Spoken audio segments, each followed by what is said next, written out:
You are now watching the Textual Talk, hosted by ADT and Cybershortieee. The Textual Talk.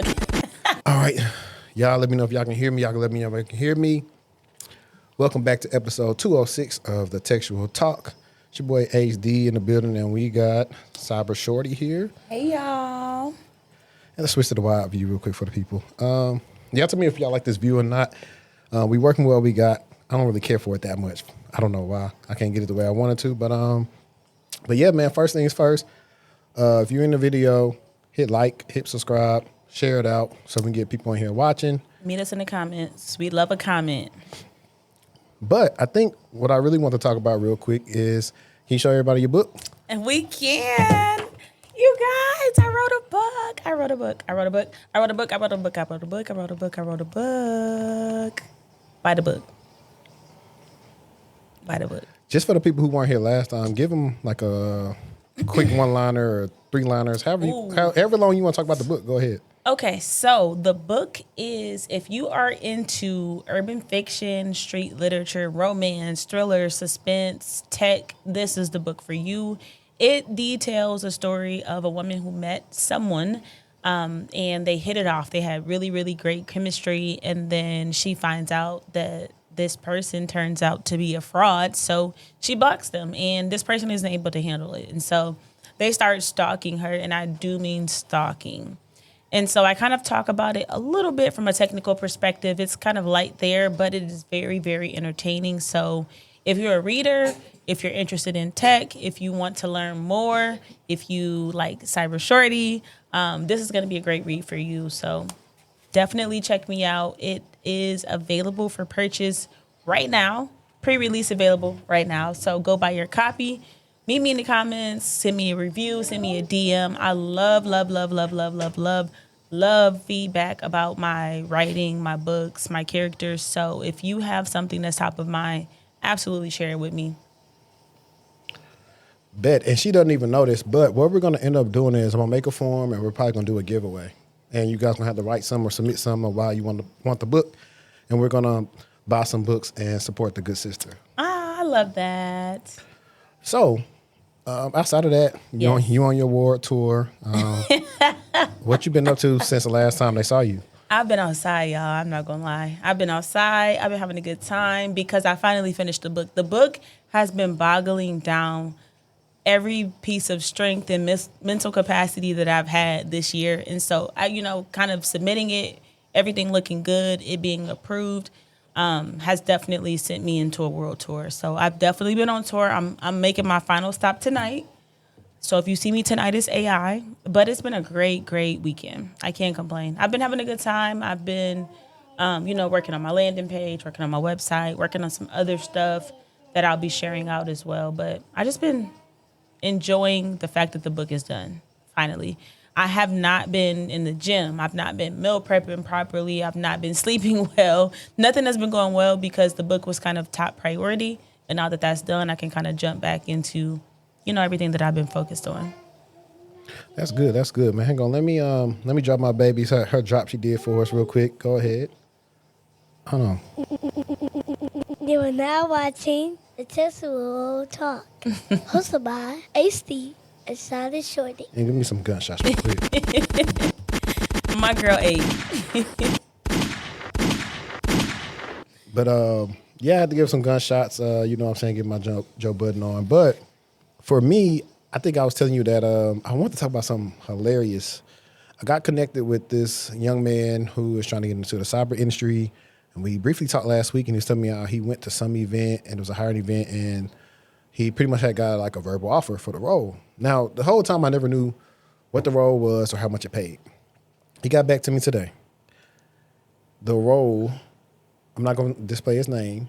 Actually, matter of fact, so we can get a real reaction, I'm going to actually show her the message real quick. I'm not going to show y'all because I don't want to put him out here, but let's see if y'all laugh at her reaction to this.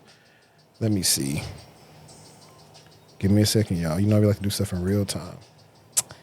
I'm good for a reaction, too, so I'm going to tell you exactly how I feel. You ain't never got to guess that. Okay. Read the part. Just start where it says today. You only got to read it out loud. You can just read it to yourself. Or actually, you know what? Read it for the audience. Today. I don't see today. You don't see today, it's right in your face. Oh, today, the date. They sent the offer. I requested to schedule a call to discuss the offer. How much is it? They sent it on Friday, and I only had until today to respond. No relocation package and salary is below market salary for the role. $45K with bonuses, but bonuses weren't specifically specified in the contract. No other packages were mentioned. What's the job title? Junior Cyber Hero. And what do I say right after that?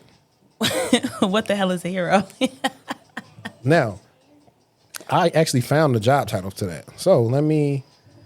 I ain't never heard of that. Is it a junior? Hang on, let me send you the screenshot of what they have it under. So this is the screenshot that is under on their website. Like click. No, just look at it. Yeah. So you can tell that it's a fugazi. Why term. Why don't just say that? Exactly. And he said what he wanted to get paid, and I was like, honestly, I wouldn't probably take the job. Like, look at the position overview and tell me if that says you're a cyber hero.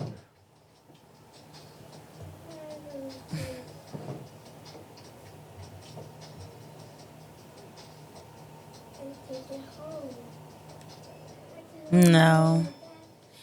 We don't need revamped job titles. We just need to be clear on what folks are doing so that they know exactly what they're doing and they know how they can potentially pivot moving forward. I don't like the idea of that because this is the gag. If I go apply at a whatever company and they see junior cyber hero on my resume, nobody's ever heard of that role before. They haven't. And I'm going to read to them the position overview. So, Company X, Cyber Hero role is a fantastic role to start your cybersecurity career. Our junior cyber heroes are responsible for, but not limited to, updating and maintaining applications within client environments, building test environments, diagnosing and troubleshooting issues, help desk support, hardware support, supporting our sales team and customer calls, other duties as identified and assigned. This is not a cybersecurity role. I can 100% tell you that this would be a bait and switch where you think you're going to be making test environments and doing all, so you're going to be taking calls, doing help desk stuff, which ain't nothing wrong with help desk, but just call it help desk. It's a finesse in the title, 1,000%. Because it's listed under support on the company's website. But think about this, though. As someone who is trying to find a role, you see that, you're going to be like, ooh, what's this? But that's not a real job title. But he already has experience. So it's not like he's a person. Exactly. So he's not starving for nothing. Well, he might be open to work, but I was like, I wouldn't relocate for no 45K. Open and starving are two different things. In 2010, you probably could have relocated for 45K, but not in 2026. Nah. I'm not even going to pretend like that's okay. But while we are here, did you want to start with... Actually, you know what? Go with the North Koreans, if you can pull that up. I said that? I picked that? No, I mean, did you only do it for me? Yes. Was that one of yours? Yeah. Well, remember I told you that, y'all listen to us discuss this in real time. But remember I told you it's really like topics, like there really aren't any more like solo kind of like topics just because, yeah. I don't think I have that. It's cool. Let me find it. I got it though, over here. Okay. I'll do it real quick. And the only reason I'm starting with this is because Shadow IT and everything else is still like so big. So it's not going to go nowhere either. I'll start with it. Let's go. Let's get it. Americans went to prison for helping North Korea steal American jobs and secrets. 2 New Jersey residents, I want to say it's that Akaija Tony Wang, or is that Wong? 42, and Zing Xing Danny Wong. So Tony and Danny, that's they American names, but their real names is the first ones I said. 39 were sentenced this month by a federal judge in Massachusetts to 9 years and nearly 8 years in prison, respectively. They pleaded guilty to their roles in a scheme that placed North Korean IT workers in remote jobs at more than 100 American companies. Many of them Fortune 500 corporations and at least one a U.S. defense contractor. The scheme ran from approximately 2021 to October 2024. These 2 Americans were the facilitators, the infrastructure that made the whole operation function on U.S. soil. So how did this scheme actually work? The operation used stolen identities of at least 80 American citizens to pass employment background checks, forward Social Security cards, fake California driver's licenses with photos of the North Korean operatives. False employment forms submitted to the Department of Homeland Security, doctored tax documents sent to the IRS, and Social Security Administration. And they was dedicated. They were down for the get down. They were dedicated.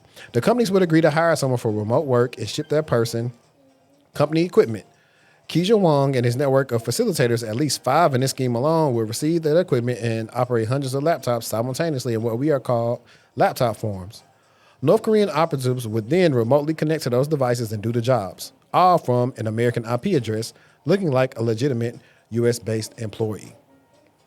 Now, I'm looking through the story, and nowhere through the story right now did they say that these people, because typically when you get this new laptop, you have your orientation. You have to show your face for at least a couple of days and talk to your manager and everybody else. So nowhere did it say that they had to get on there and talk to these people. But let's keep on going. The scheme generated over $5 million in salary payments to North Korea. The victim companies incurred at least $3 million in legal fees and computer remediation costs. One defense contractor had ITAR controlled data. What's that? International Traffic in Arms Regulations.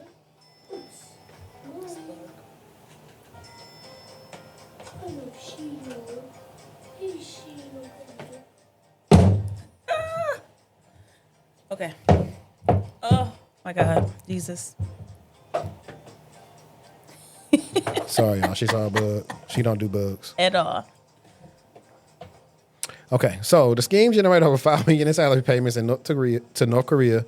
The victim companies incurred at least $3 million in legal fees and computer remediation costs. One defense contractor had ITAR controlled data, International Traffic in Arms Regulations, exfiltrated by a North Korean operative who gained access through this channel. This is bigger than these two men. The sentencing of Wong, it's supposed to be Tony and Wong, I don't know, brings the number of Americans convicted for aiding North Korea's IT worker scheme to at least 7 since 2025, including a former active duty U.S. Army soldier, a nail technician from Maryland, and a woman who cared for 90 laptops in her home, while helping North Koreans secure jobs at 309 different companies, generating $17.1 million. 8 other defendants indicted in June 2025 remain at large. The State Department is offering up to $5 million for information on them. North Korean IT workers have reportedly embedded themselves in some subcontractor networks, specifically to reach larger corporate and government targets. Researchers note these identities, once established, keep working even after a facilitator is caught or stops participating. For hiring managers and HR teams, the FBI has issued specific red flags. Tech workers who push back on video calls, claim camera issues, share inconsistent background details, ask to use their own equipment instead of company-issued devices, or route payments through multiple third-party accounts. The DOJ has recommended multi-factor authentication for onboarding, live video verification, and IP address verification during the hiring process. North Korea is funding nuclear weapons development with American salaries. The people who made that possible weren't foreign adversaries sneaking across the border. They were right in your backyard in New Jersey, running laptop farms in apartments. One had a background check firm, shell companies, and a direct line to, I don't even know how to say that, PYONG, Yang, I guess. 9 years in prison and 8 more are still out there. This is an active, ongoing operation, and the U.S. corporate hiring ecosystem is still the target. What you think about that? I think it's rough out here being an American. It just is. It's just a lot going on. It's just a lot going on. It's a lot of things that are not still figured out. It's a lot of things that are kind of in the gray area, in the gray space. So I think for us, it's kind of a sticky situation. Yeah, I agree. But I just think they weren't doing their due diligence. Agreed. BYOB did become a thing. Well, not BYOB. Bring your own device. BYOD. Yeah. Bring your own device became a thing normally in the pandemic times. But that's something that you have to be careful of. A lot of times, in my experience, the companies that let me use my own device, I only was using their stuff pretty much through Citrix. Like I would start a VPN client and you'd be on Citrix. So that's a lot of times what companies do if it's like bring your own device, and using Citrix as your thing actually kind of sucks. I just rather a physical laptop. Yeah. But or make people use virtual desktop. Yeah. You know, there are. But I'm saying it's the same thing. Yeah. I mean, but if you're not gonna put appropriate or adequate protect. It's not enough to just be like, yeah, we let our employees use their own devices. If you don't have controls in place to secure said devices. So I think now the flaw with using a lot of it's going to be like session based, browser based, instead of because you don't have control over the. But I think now if you let somebody bring their own device, and even if they're using Citrix, they use all the AI deepfake technologies to make them look like whoever the person who identity they have. And so that's when you got to hit them with that, touch this or whatever. And you do have other solutions that will verify you right now, today, just because we felt like it, So I think that might be, and I don't want to get all into that, but I guess like if you're a U.S. citizen, maybe you don't have to do those type of things. You still do. So like even for us, like we have, like we're technically passwordless, but not all the way passwordless. But it's passwordless MFA. So a lot of times, if we seeing something unusual or where you at, we kind of got detections in for looking for like whether it's a hardware KVM device or a software KVM. We trying to look for that for this very reason. Yeah. 2, we check locations of everything. So most people who are on our network, they have to have our identity service on the company issued machine, and so that'll let us know, are you wherever you say you are, or it's got to be on your company provided phone, and that's how we look that up. So once you kind of go through the real logs and check all that stuff and make sure, the other thing is making sure whatever tool you use there, what's it called? Not geopolitical, but geo IP stuff, making sure it's like multiple sources. I feel like that because like I've ran into issues where like a Splunker detection made, it's using a IP lookup and it's using, domain tools. Domain tools. It's technically right, but it's telling you, like, hey, this person is in Hong Kong, but really, it's one of our employees that works like overseas, and they connect to like our VPN's data center that's close to over there. So technically, they're not doing anything malicious, but it's showing up as Hong Kong. But the other places is not showing up that, and it's saying, hey, this is a so and so IP. So there's a lot of different things they can do from a detection standpoint and an onboarding standpoint. I definitely do think this comes with like HR and all the other stuff, and just not being so willy-nilly to do that. So in the beginning, hey, if you can't be on the call, okay, cool. Well, cancel the access because we need to know who you are on day one. If you're not gonna be on there, cancel the access. So. Yeah, and you're fired. Right. Today. But what did you have? So, I want to talk about some hot technology. So, DJI dropped the Osmo Pocket 4 on April 16th. It has a 1-inch CMOS sensor, 4K at 240 frames per second, 170 gigs of built-in storage, 14 stops of dynamic range. It has a 10-bit D-Log for cinematic color, upgraded active track 7.0 subject tracking. Basically, if you are a creator, this is what you have been drooling over, wanting, desiring, and so on. But the twist is that the U.S., if you're in the U.S. buyers, we cannot purchase it. Now let's talk a little bit more about that. So DJI is currently on the FCC's covered list. They were placed there on December 22nd, 2025, under the National Defense Authorization Act. That designation blocked new equipment authorizations for DJI products in the U.S. The Osmo Pocket 4, unfortunately, missed the cutoff window, and without FCC authorization, as we know the FCC does not play, they cannot legally sell those devices here in the U.S. And I mean not on their website, not on B&H, Amazon, Best Buy. They cannot sell that device anywhere. And so DJI, in response, is suing the FCC in the Ninth Circuit, and that case is still unresolved. Until something changes, the Pocket 4 is locked out of the U.S. market. I have the Pocket 3, and I knew it was coming out because they had too many sales. When they put a sale on a piece of technology, that's how you know that something else is coming out. Last summer, when they put all of the sales on the Meta glasses, that's when I knew that there were going to be more Meta glasses coming out. People are not putting sales on their products for no reason. But anyways, the Pocket 3 is still authorized, obviously, and widely used. It's still an amazing tool, but this does set a precedent. The best DJI products going forward may not actually have the ability to reach U.S. creators, consumers at all. So I just think about this from the intersectionality. Is that a word? Intersection of you just kind of thinking about geopolitics, creator culture, national security. Those things are both very real. When I saw it, because I actually just got my DJI like maybe 2 months ago, not even 2 months ago, somewhere in that time frame. And literally I started seeing ads for the 4 on TikTok like a month after I bought it.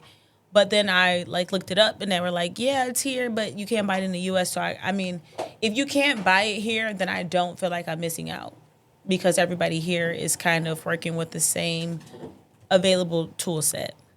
But I do think it's crazy that the government told US creators that you're not getting that new DJI. What you think? Yeah, man. I mean, think about it. We can't get the cool, what the things called? Those cool Chinese vehicles? Yeah, or the phones. Yeah, we can't get them because, of course, they put Like the one that spyware goes and like stuff this? on there. But what you talking about? That phone. Is it like a trifold or something? Yeah. Yep. Okay. Yep. And it literally folds into like 3. But yeah, we can't get none of that cool stuff. It's like Huawei. Oh, you talking about Huawei? Huawei, they had yeah. it was a big thing about like that surveillance and all that stuff that was going in there. And honestly, though, if they was so DJI and everybody else, they bring what you call good competition. A lot of these companies in the U.S. don't want that competition, so they're gonna pay top dollar and lobby to keep them out. 1,000%. Like I was listening to the Don't Piss Me Off morning show, and 2K and Black TV was talking about. I know you don't really play games like that, however, but the fellas in the chat will give me. Don't do me. I've been playing a little bit of. You weren't playing no Madden. Never playing. Exactly. So I know you're familiar with 2K basketball. Yeah. So there before that they had 2K football, and 2K football used to compete with Madden. It was actually better than Madden. 2K football. What teams was on there? I'm The confused. same teams. As what? So for example, for NFL teams? so NBA 2K, it's all the NBA teams. Yeah. It's just like NBA Live. So NBA Live was the EA version. So EA makes Madden. Here it is. So 2 companies, 2K, EA. EA is Madden, NBA Live, and 2K was the football. And I want to say, but everybody. So is there a differentiation in people? Like I want 2K versus because I only know people who want 2K. I ain't never heard nobody say they want Madden. Never. Back in the time, certain times NBA Live was good. Yeah. 2K football was good, but it had a short stint because Madden went through and bought the rights. So that's why they were able to continue to keep on making Madden, and 2K got stalled out. But I don't know when that runs out. So 2K's done. But just not the basketball portion. I remember 2K16 was a big deal. The football. Madden. No, the 2K football. Oh, it was called 2K. It was called actually. Let me see. I think it was called ESPN. Yeah, I don't know nothing about no football. Bye. Yeah, so it was called ESPN 2K5. Yeah. NFL 2K. So, yeah, they had 2K in their name, just like how they do now. Just to have it in their name because that's their branding. Not that it is even relevant. No, it's relevant. What's the 2K? The It's picture? relevant. Oh, The they got quality? this deal in 2025. Everything. They had better graphics and everything. That's what I'm saying. The quality. It was a good game. Yeah, so they telling me in the thing right now about it. But shout out to everybody that's in here. We got 60 people in here between Twitter and YouTube. So y'all know what to do. Hit the like button. Actually, I don't even got to say it. Y'all know what I'm finna do real quick. Bruh, man. What's up, man? Bruh, man need love, too.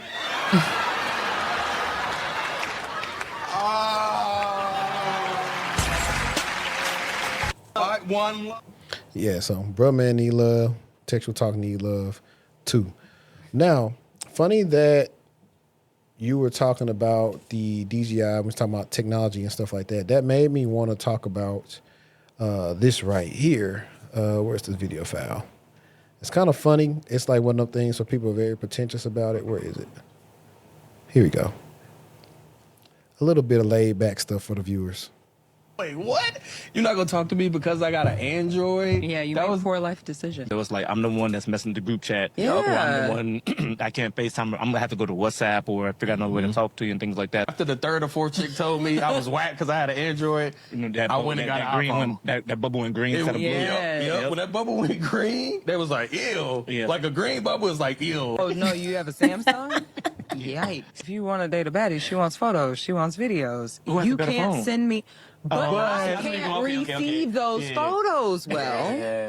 And Yeah. so They I blurry. need you Yeah. to have an iPhone. So all our tech guys, we got a lot of men watching this. All our tech guys, you want a baddie, go ahead and get that iPhone. You got 2 phones. Our homie got 2 phones. I got 2 phones now. Yeah, so you can still have your Android, but go ahead and get your iPhone. That FaceTime.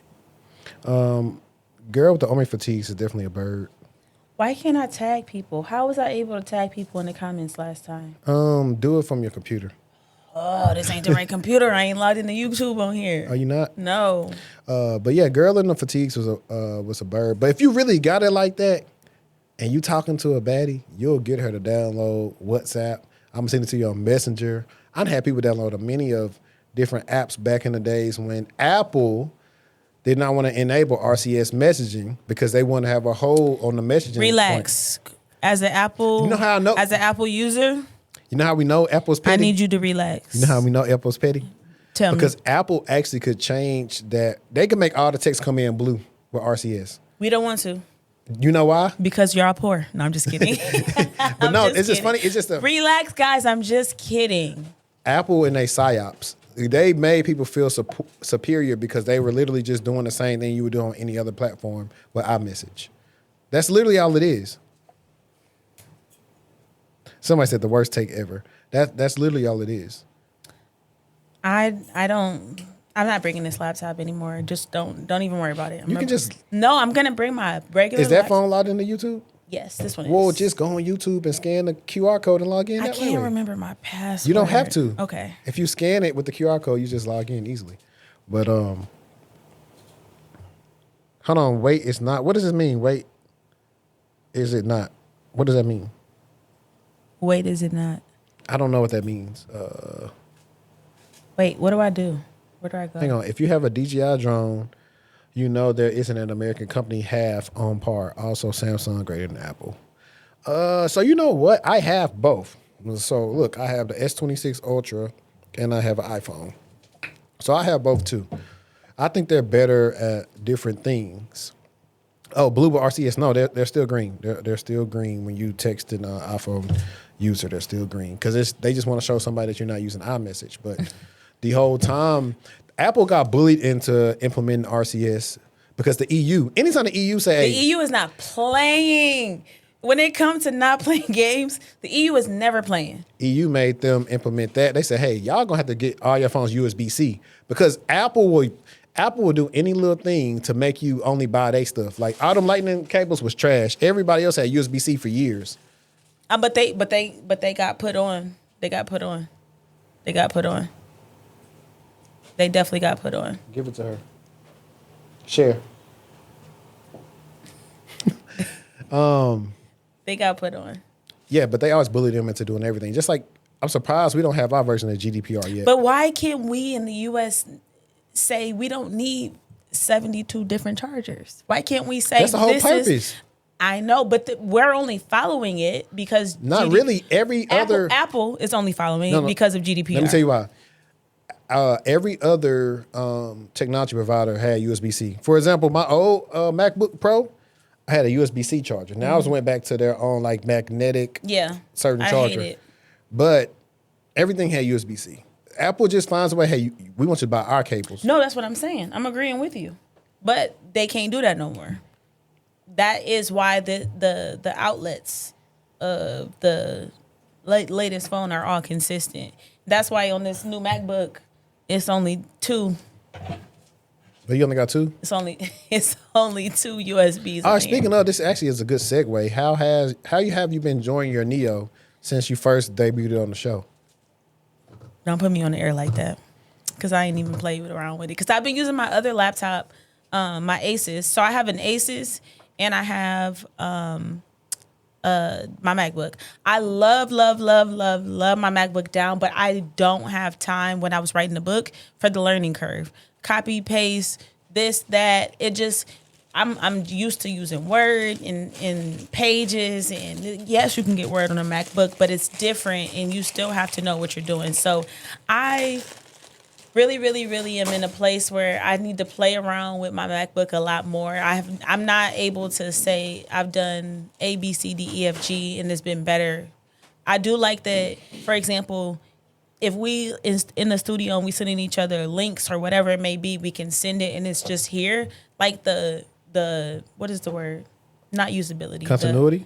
That and the ease of things just being here, because we know we use our phone so much. So if I use my phone and I can use the same device that I'm already taking pictures, videos, whatever content it is, it just makes it a lot easier for everything to be stored in one house. But like, I'm still very fresh. So ask me next time. I should make some more, because the book's done, so I can play around a little bit more now. Got it. Yeah, I seen. But the sound, 10 out of 10. Yeah, I saw in the comments somebody commented the Attack on Titan t-shirt. Y'all know what's funny? Attack on Titan is probably like the one anime I believe that I can watch anime and I never have to watch. Really? It's awful? No, it's very good. It's good. I just don't care for it. I think, well, the ending gave me, it took a long time to give me a twist. Like, I'm a person, I recognize patterns too much. I want you to confuse me and surprise me. So whenever I'm not surprised, I'm kind of let down. I don't like to be able to anticipate everything that's going to happen. Yeah. So the best writers to me can throw me for a curveball, or they set something up in the past and like, oh, okay. Yeah. Hostile Takeover got you. Don't worry about it. So that's what happened there. Okay. Hostile Takeover got you. We got you. We're gonna have to make a. We got you covered. We have to make a web series out of it. We're gonna have to find some actors. You know, I can act. I can be. Oh, so you're gonna be like Issa Rae? Yeah. No, I'm on it. No, for real. No, I was about to cuss. You know, I be cussing. Cool. No, I don't cuss that much online. Let you tell it.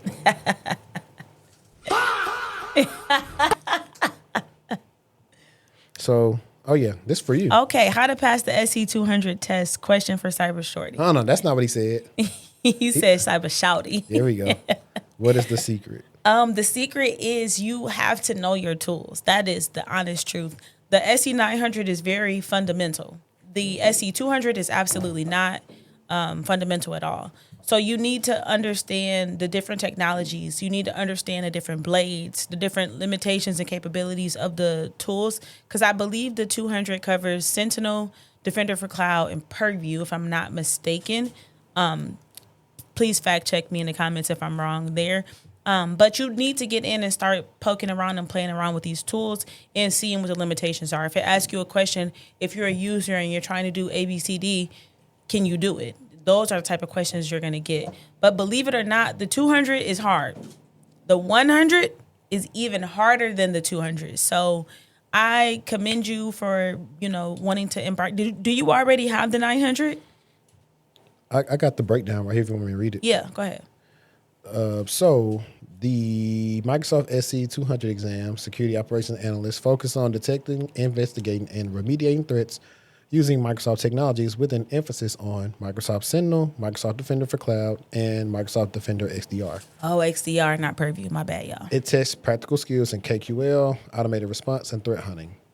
And they do mean that when they will ask you questions about KQL queries on the actual exam itself. Like literally, so you have to get in and play around with different things. If you are... there's a Microsoft, you can find a Microsoft Ninja training for every tool they have. So XDR, there should be a Ninja training, Sentinel and Defender for Cloud. There are Ninja trainings for those. Do those, and I promise you'll be in great shape for the exam.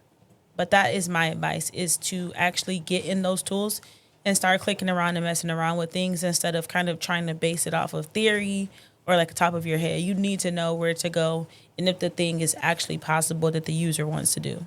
Yeah, and then I'm just going to break it down since this whole AI breakdown gives a good breakdown. Core topics covered in SC200. Mitigate threats using the Defender for Cloud. That's going to be 25 to 30% of the exam. So configuring security policies, enable workload protection, server databases, containers, and managing regulatory compliance. The next one will be mitigate threats using Microsoft Defender XDR. That's going to be 25 to 30% of the exam. Managing incidents and alerts across Defender for endpoint, Office 365, identity, and cloud apps. This includes creating and managing automation rules. Mitigate threats using Microsoft Sentinel. That'll be 40 to 45%. Creating workspace analytics, connecting data sources, syslog, CEF APIs, creating custom query languages, queries for detection, and building hunting queries. And then last will be security operation tasks, using advanced hunting, analyzing threat intel, and managing automated investigation and response capabilities.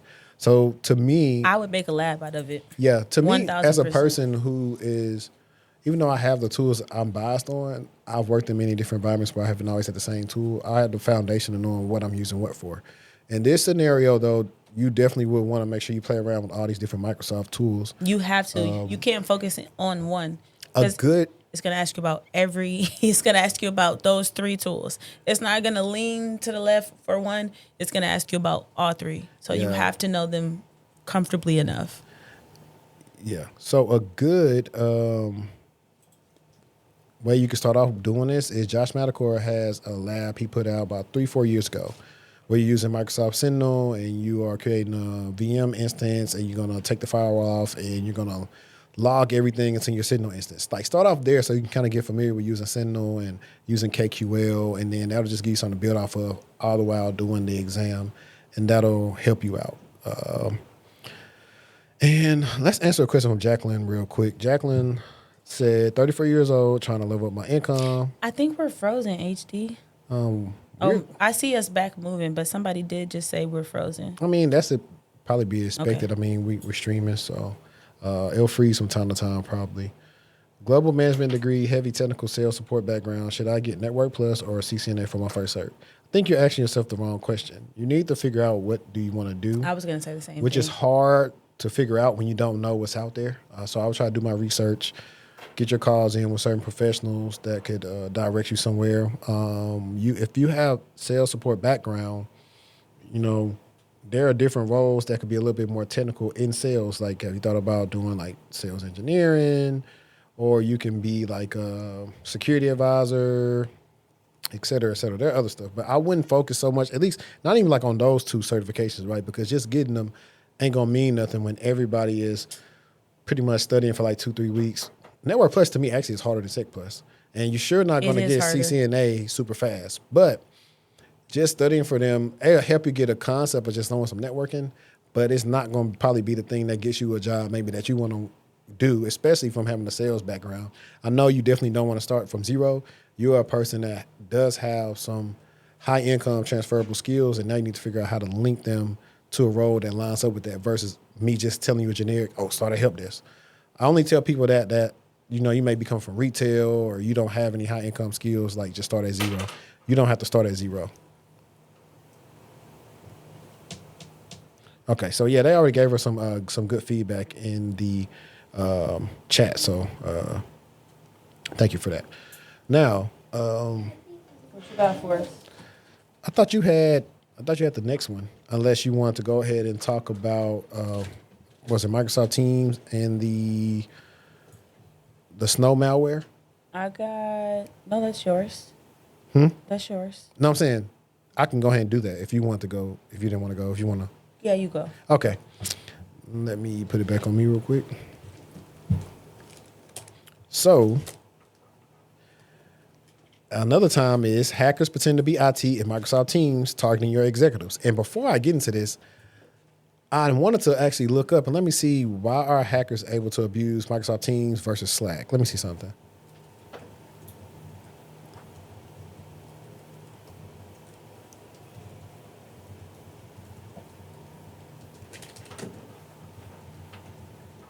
I want to see what we get from Google.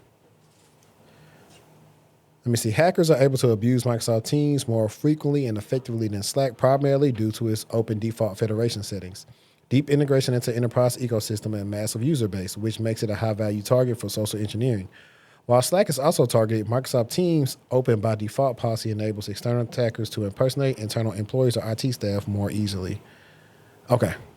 That's kind of what I was thinking, because, yeah, like Slack also take a little bit of money to kind of like go behind and want to use as well, too. So That's one of the things you probably run into while trying to use Slack. But let's go to the story.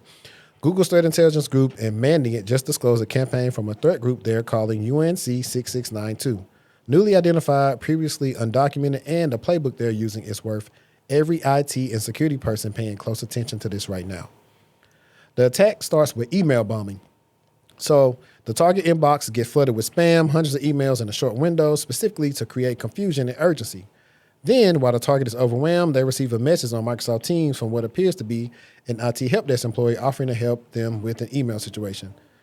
The message looks internal. It comes with a sense of legitimacy. The victim accepts the chat. Now, this is interesting because this is a scenario of you causing a problem and trying to fix it. They do that all the time. Like back in the day, you get them scareware. Hey, your IP was just made public. Call this number right here so we can help you out with it. Like, that's what this is giving to me. So the Snow malware suite. Once the target engages, they're directed to click a link, framed as a patch to stop the email spam. But here's the thing. If you're actually on a work computer, just call IT. But I will say this. As an employee, the first thing that I do when I start is get help desk number. I swear to you, because there have been so many times that I've had an issue. And if you can't get into your device, you can't do anything. If you don't have your manager's phone number and you can't get into your device, what are you going to do? The first thing that I do, and I have so many help desks, I'm about to show HD how many help desk numbers I got stored in my phone from previous employers, because I swear to you, if something happens, how you going to get in? Yeah. I just think it's crazy that, like, I want to, in the article, did it show how the messages look that they sent them? Okay. Past employers. Let me see. I think it's right here. Let me see if they actually had the picture of what the message looked like, because that's pretty interesting to me. Okay, so they don't have it. So I don't really know how you fall for that. But going back here real quick. So when they engage, they directed to click a link, framed as a patch to stop the email spam. What they're actually installing is a dropper that execute a suite of custom malware called Snow. It's 3 different components working together. See, I thought they was talking about ServiceNow. That's why it really intrigued me. I'm like, people using Teams to do stuff with ServiceNow, because for short, we call ServiceNow Snow. Mm-hmm. Why? ServiceNow. Why? Because I'm thinking Snowflake when I hear that. Because it's normally spelled like this: service, and then N-O-W is capitalized. So you say Snow instead of saying ServiceNow. So Snowbelt is a malicious Chrome browser extension that masquerades as a MS heartbeat or system heartbeat. It establishes persistence through Windows startup folder and scheduled tasks, and it runs through a headless Microsoft Edge process that operates silently in the background. Snowglaze, a tunneler that hides malicious network traffic by wrapping it in base64 encoded JSON sent over WebSockets. To monitoring tools, it looks like normal encrypted web traffic. And the last one is Snowbasin, a backdoor that enables reconnaissance, lateral movement, and data exfil.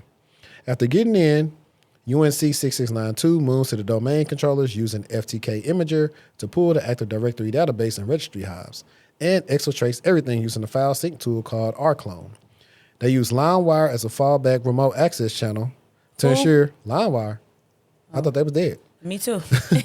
To ensure persistence, even if the initial artifacts are detected and removed. So who they're targeting? Between March 1st and April 1st, 2026, 77% of observed incidents targeted senior level employees, up from 59% in the prior comparable period. This is the deliberate escalation upmarket. Executives have broader access, more valuable credentials, and often receive less security awareness training than frontline employees because of their seniority. Microsoft has noted the external chat warning that appears when the Teams message comes from outside your organization. That warning is this: the attack works anyway because the social engineering creates enough context that the victims dismiss it. So what should organizations do? External Microsoft Teams messages requesting remote access or asking you to click links should be verified through a known internal channel before any action is taken. Full stop. No exceptions. Based on urgency, an IT help desk that floods your inbox and then contacts you on Teams is a red flag. Not a coincidence. This is a tactic directly connected to former Black Basta ransomware affiliate playbooks. The group shut down, but the methods are very much still in use. So, they didn't break any software. They broke the trust that we place in internal tools. Teams feel safe because it's inside the organization.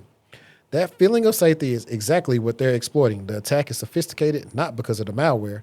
It's sophisticated because it weaponizes your belief that your company's own tools are secure environments. They're not. Not when external communications are enabled. That was a clock the T right there. That last part, that last line. Because as an employee, why is it not? Why would I not trust it? You know. Yeah, but you have to train and teach your employees that you can never really trust anything. Well, yes, zero trust. Yeah. But I think also this is why security awareness should be updated to be better because... Bruh, let's talk about it. They're not... The threats are advancing and they're not updating the training. They're not...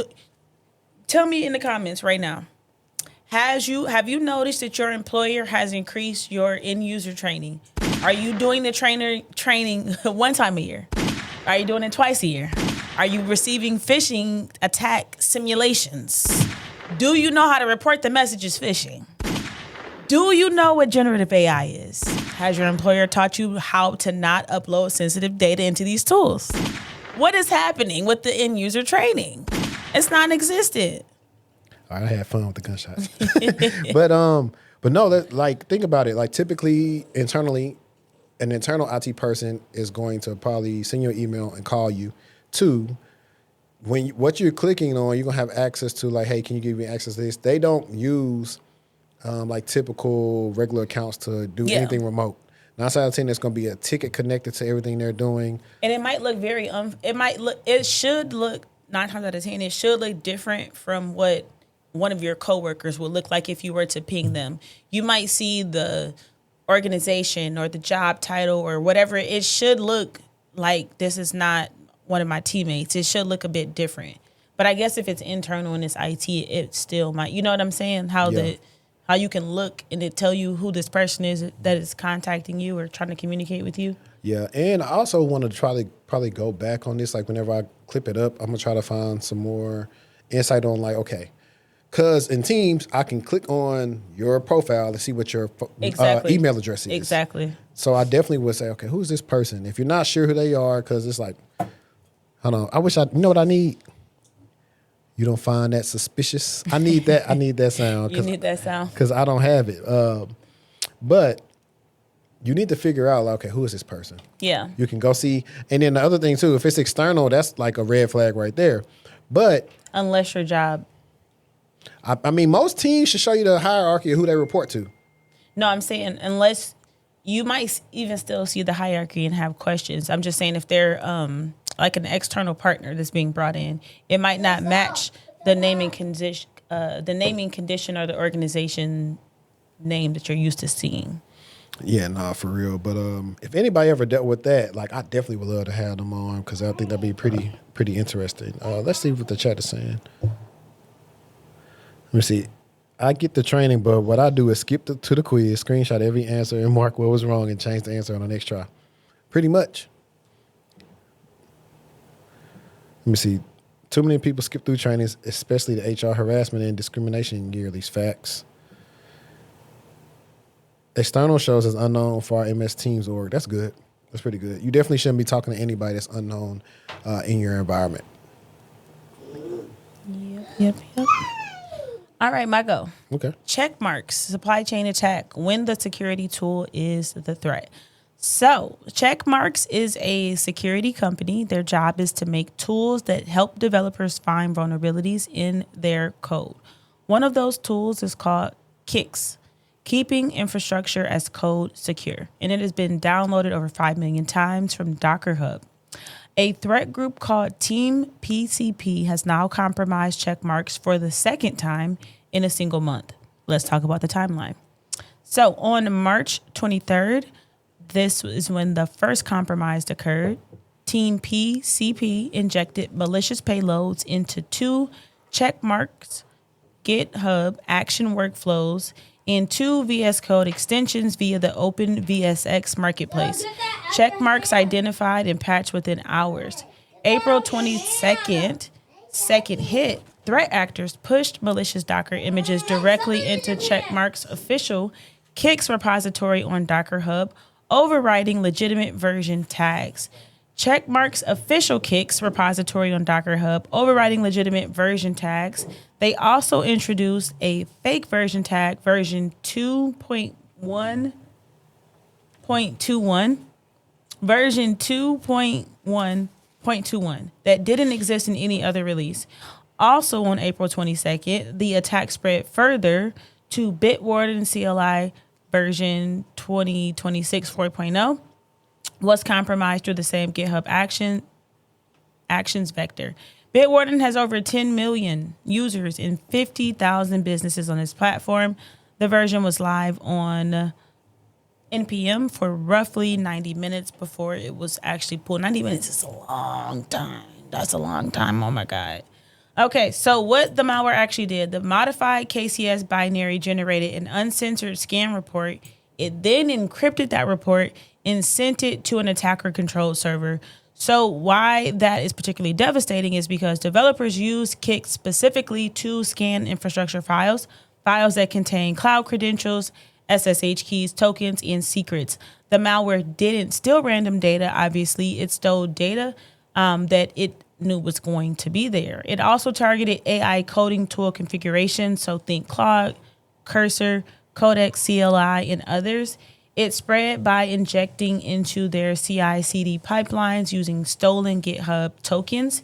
It even had a self-propagating mechanism to infect other NPM packages the victim had access to publish. So one expert described it as, and I'm paraphrasing, once a developer with the compromised Bitwarden CLI installed it, they could become the entry point for a broader compromise across every CI/CD pipeline their token could reach. So what you should do if this happened to you, if you pulled Kicks from Docker Hub recently, treat it as a credential exposure event. Rotate your GitHub tokens, your cloud credentials, your SSH keys, and your CI/CD secrets. Check your GitHub activity for any unfamiliar repositories, especially ones with Dune-themed naming like Gesser Melange. And move to pinned unified versions of any GitHub actions you rely on. Floating references are how the attack was able to actually propagate. Another supply chain attack. Yikes. Some of like the very important part for me, I had to step away very quickly. But this was like super sophisticated though. This is a very sophisticated supply chain attack. It's not really, they just broke in. They actually poisoned all of the tools that somebody can use to break in. And that is the bigger issue there. So when you think about the things that we trust is like literally the backbone of our security strategy these days. And identities are just really important to make sure that you have them secured. So if you're starting out, make sure you're familiar with policies and users and things of that sort, because identity is always a great stepping stone to build upon. Yeah.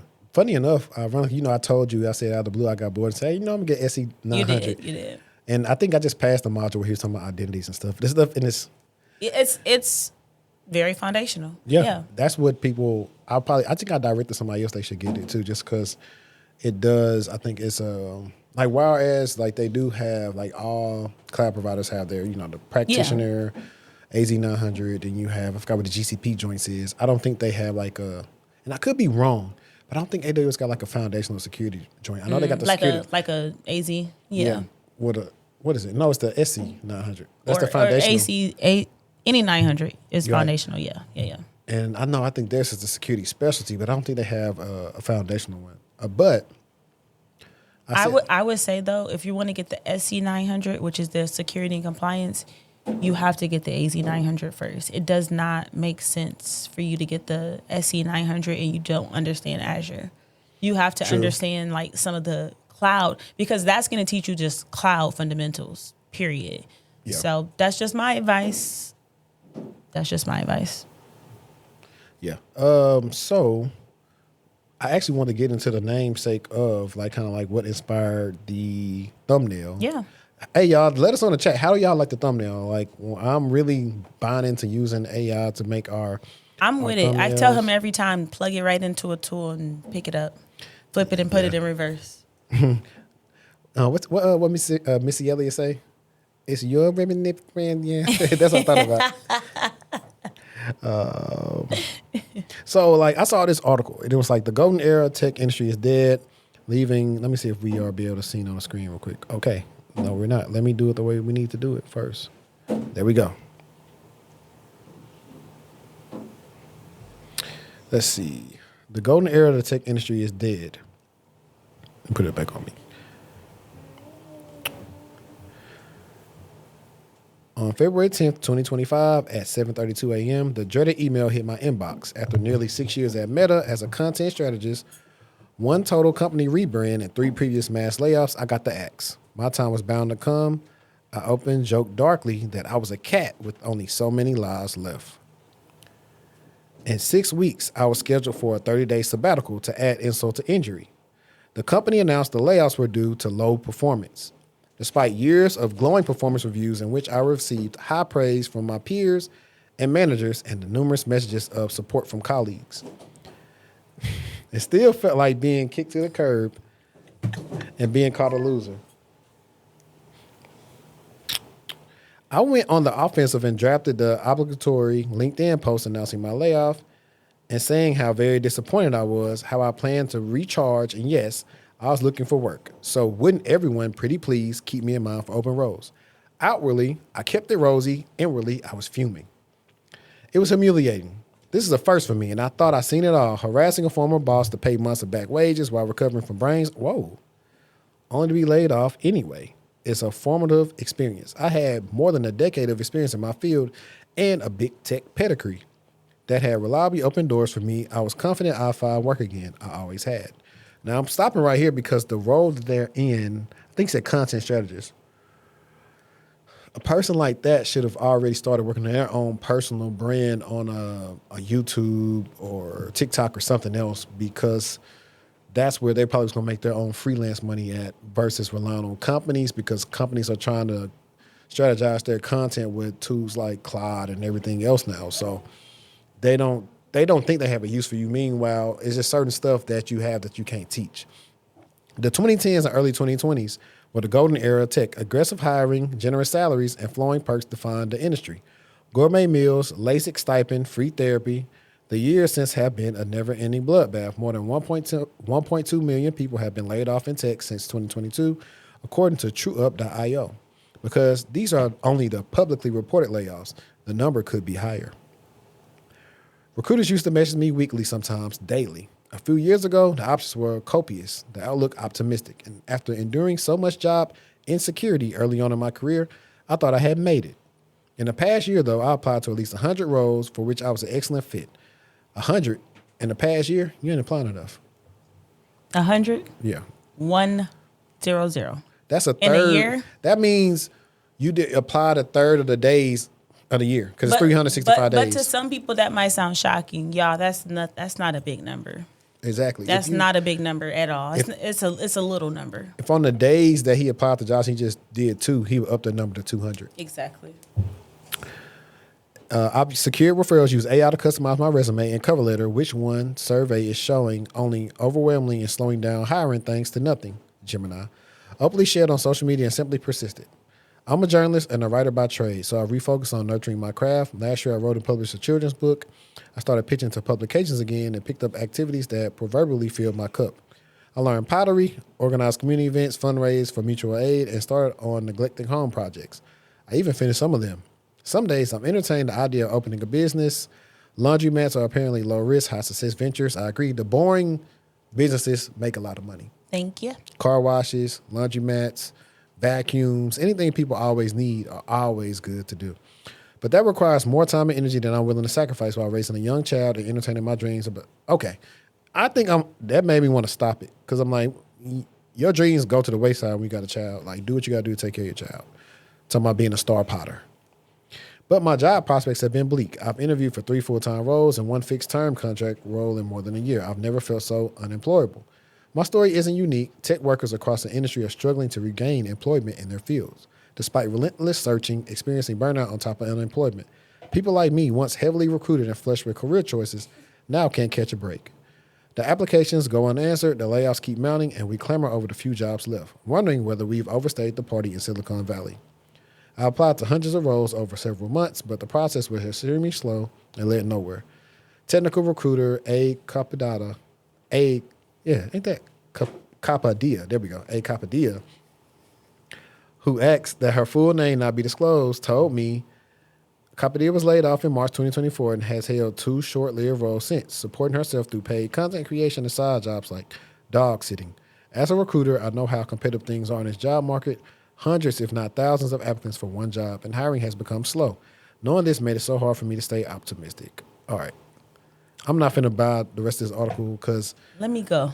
Let me eat. Let me cook. Hang on, Jimmy Cooks. Here you go. All right. If you're struggling, right, with trying to break into this industry, and you've been trying, and maybe you've been applying to 100 jobs a year, maybe you need to get with a career coach. Maybe you need to get with someone who has a little bit more experience than you. This is not a pitch for myself because I am absolutely not your career coach. I am your author. Not yet. However, HD can absolutely provide you with these services. So if you are looking to break in and it's just not been working out with you trying, your methods, your madness, your way, I just think that it's so important for you to get with somebody who already is kind of experienced and they know what the field is looking for.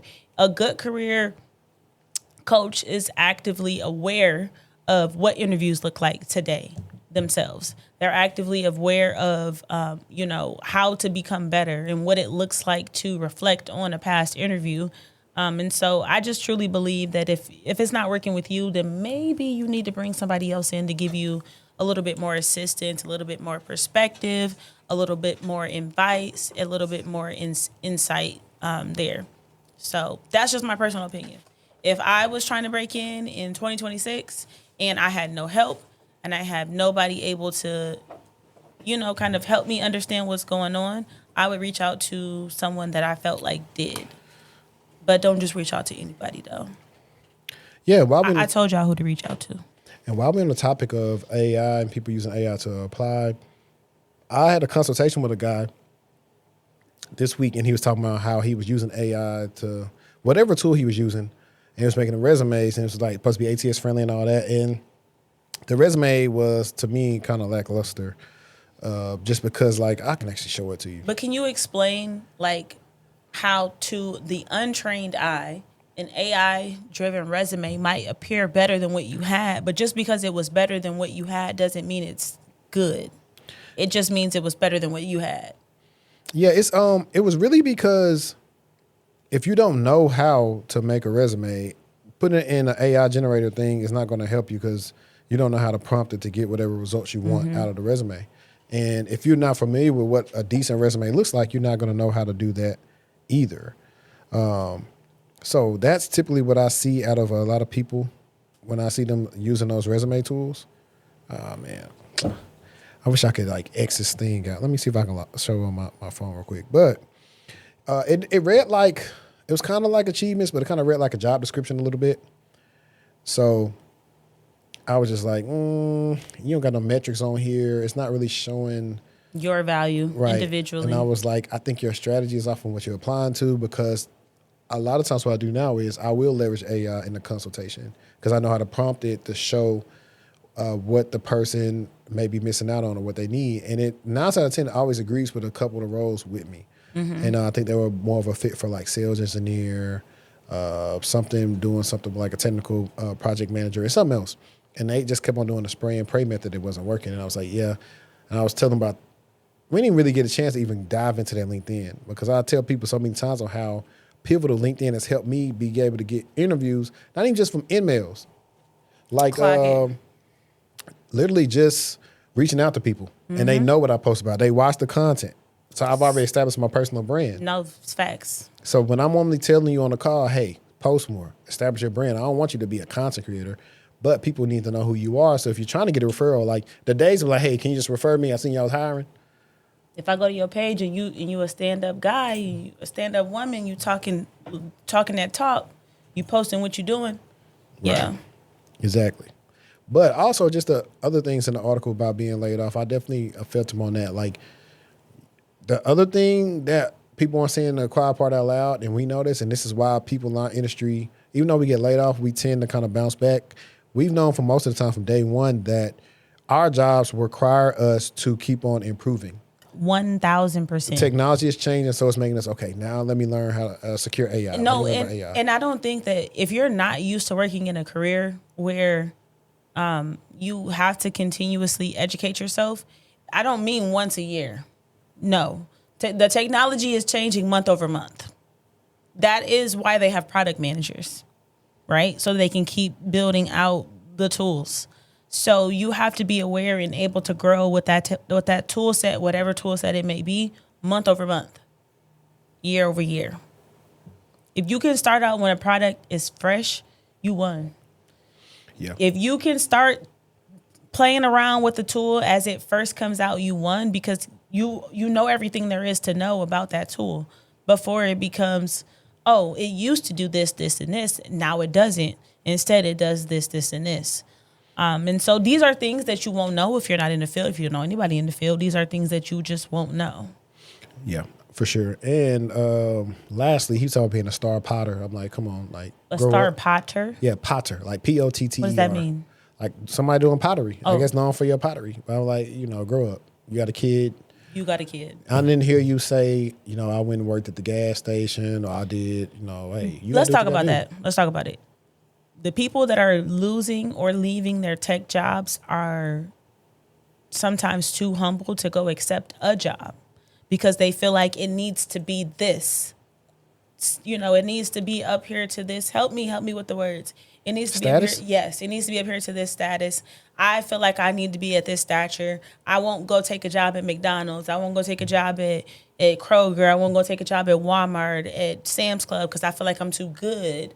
Because I feel like I need a tech job instead of going to go take a job to pay the bills, and now you can't pay your rent, your mortgage, your car note, your car insurance, and now you on LinkedIn telling everybody you about to lose everything because you didn't want to accept the job that was beneath you. Yeah. They've been saying for years. The humble don't stumble, baby. They've been saying for years, winter is coming. So, but while we are actually here, let's get into some more fun stuff of like the degree mills and all those different things. We've been talking about people finishing school super fast, whatever. So we're going to let my girl Khadijah talk about the degree mills real quick. Wholeheartedly believe that degree mills are adding to the anti-intellectual conversation and crisis in which we're seeing. Again, earning a doctorate degree in 1 year is absolutely insane, especially when we're speaking about whether becoming a practitioner or a researcher. The labor and time that it takes to formulate your research question and then go through committees and comps, there's no way that you could do that in 12 months. Additionally, the fast tracking the expert needs to stop. There is this commitment to time on purpose, and you cannot try to shortcut every single thing. That is when harm and error starts to happen. No, I think she was factual. I hate people who want to shortcut everything. I don't even want to affiliate with them, keep them type of people away from me, because they don't know anything about hard work and they don't value it because they never had to do it because they've cut every freaking corner possible. Yeah, I think it's just I saw like a lot of different things online. They were talking about the Capellas. They wasn't actually.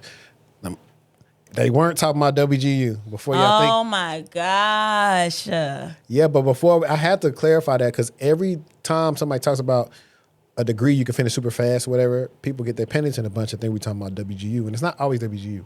It was like a lot of different things. I saw like where they were talking about all these degree mills where like they accept probably like 99% of the people, and it's a lot of women, and like how it's just really making the level of the degree go down. It is 1,000%. AI is too as well. I mean, we can save that for another day. Yeah, because we can go sick in that topic. And that's where I forgot that article came. I want to say like last week, actually, while I was like streaming, and people were finishing their coursework like super fast. And so the thing is this coursework that you need for your role, or is it just because? I was just gonna say some of it you don't need for your role. Yeah, because I did that webinar And I was talking about how I don't like that when I go to school, I got to take all these classes I just took in high school again. Give me the stuff I'm going to need to know History, to do my job. art. British lit, English lit. I don't need none of that stuff no more. Give me the stuff that's going to be relevant to me at work. Give me a corporate etiquette class. Give me another corporate email Give me class. a resume building class. But see, they have those, but they don't be hitting the same because it's always some people that's like used to making resumes 30 years ago where they got you putting your address on a They resume. absolutely were making resumes 30 years ago. They was mailing them. That's why people addresses on it. They was mailing them. 1,000%. The best thing that a new university right now could do for that class is to hire a modern day career coach. They can hire in that field. Come on, Leander. Yeah, they can hire RightC. So if y'all need that, work with RightC in your university. Yeah. They really have helped a lot of graduates get roles just based on the analytics that they can get from job applications and everything else. But yeah, I think so. That's the conundrum. Like, do they seem to work as valuable as what they're doing, and is it actually valuable, or just some BS to pay tenure to some professors who only need to teach the kids that want to go into English and stuff like that? Because truth be told, we've probably seen a decline in the humanities because of how technology has changed everything. I can't give a true thought on that because everything that I consume is really tech focused for the most part. So You think so? Yeah. I consume a lot of different stuff. My stuff is mostly tech stuff. People that are in school. Okay. I don't know a lot of other folks in other genres. I said genres. Right. That's not a good word. Let's see. And then so this other one I thought about was the whole degree debate, right? And then so she was talking about degrees in class. People think degrees are signals of skill, but increasingly they're really becoming signals of class. And that's a much more uncomfortable conversation to have, I think, because yes, degrees still represent knowledge, but they also kind of like represent something else. They represent time, they represent money, they represent stability, they represent support. Think of like what it actually takes to finish a degree. You need financial ability to stay enrolled. You need enough stability in your life to show up consistently. You need access to guidance, whether that's professors, advisors, or parents who understand the system. Students whose parents went to college already know how to navigate office hours and internships and networking and, course selection. I am a college professor. My daughter will be equipped with lots of knowledge when she goes to college, if she goes to college. Other students are trying to figure all of that out from scratch. So when you see someone with a degree, you're not just seeing intelligence or skill. You're seeing that they had enough structure around them to persist through the system that kind of like quietly rewards people who already understand it. That doesn't mean degrees don't matter as somebody with multiple degrees, right? Absolutely they do, but we need to stop pretending that they are pure measures of merit because they're just not. The reality is that a degree signals not just what you know, but the conditions you had access to while learning all of that stuff. I agree. And if we go into the class thing, let's talk about how you rank, the STEAM degrees. You got your lawyers, your doctors, your engineers. Then you get like the people with the super cool molecular microbiologist type stuff. Then you get into the esteemed universities or top 50. Then you got your Ivy Leagues and all this different stuff where people do use it as a class thing. This goes back into when people were arguing last year about money in class and how like they're not tied to each other, but most of the time they kind of are. I'm gonna say if I know that somebody got a doctorate degree, I am 1,000% sure not going to assume that they are low income. I'm not. It's not necessarily that I'm gonna assume that they're, at the highest income level, but I'm gonna assume that they are spending some money to invest in their education. So I can absolutely see the correlation and the relationship between degree and quote unquote class. And if that's all you have, if you're not exposed to anything else and you're more blue collar worker, that might be something that's hard for you to understand. Yeah, so I did a quick search and it said people with doctorates, PhDs in the U.S. earn an average salary often exceeding $100,000 through $120,000. Though this varies heavily by the field, industry, position, et cetera, frequently paying over $130,000, while academic roles often start lower, 75 through 95K. Top earners can make over $200,000, while others, particularly early career academics, may start closer to $80,000. And then if you get into the tax brackets, that's the working class and all the other cool stuff. But yeah, and that's the interesting thing now. I actually am glad that if my kids do decide to go to school, they will not be first-gen graduates. Because you already did the muscle work and the hard work. It is hard. If you are first gen, you know it is hard out here, honey. Right. It is hard. Even from the smallest things, that I cite this paper right, that I cite this resource right. You know, am I emailing my professor the right way? You know, it's so many nuances that you just don't think about, that you don't, like, you just have to be kind of thrown to the wolves to figure it out. You want to talk about citing papers? My first, like, what was your style in college? Most of mine were APA. So I had to write. You know what's funny? I went from straight MLA to only APA. So it's the opposite. My fine arts teacher really prepared us for college. She made us write our stuff APA format. Her and there was another teacher, but I didn't have to write a lot of papers in high school. Wish I had to, because I felt like I didn't need to source anything if I didn't use it in my... That's so black of you. No, if I didn't use it in my writing. I didn't... So, for example, I had this paper. I probably could find it right now on my drive. Well, it was like, our video game's good for you. So everything I wrote was really they're good for opinion you. paste. Yeah. And I brought up how, like, initially there was no ratings, like Mortal Kombat, ESRB, and then they came in and said mature teen and all the other stuff. But I didn't really have to cite nothing. Why not? That didn't come from your head. I was going through life experiences, but that's not like a site was like if I use something verbatim. It doesn't have to be verbatim. It's the knowledge that you gain from that source. Back then, though, it was like if I need to cite it from this. Like if you're doing a quote. Yeah. Yeah, it wasn't no quotes. That was my favorite. When it came to writing a paper in college, I used to always open up my papers with a quote to answer the question, whatever the paper was about. I would be like, well, let's just say the paper was about, like, you know, is McDonald's good for you?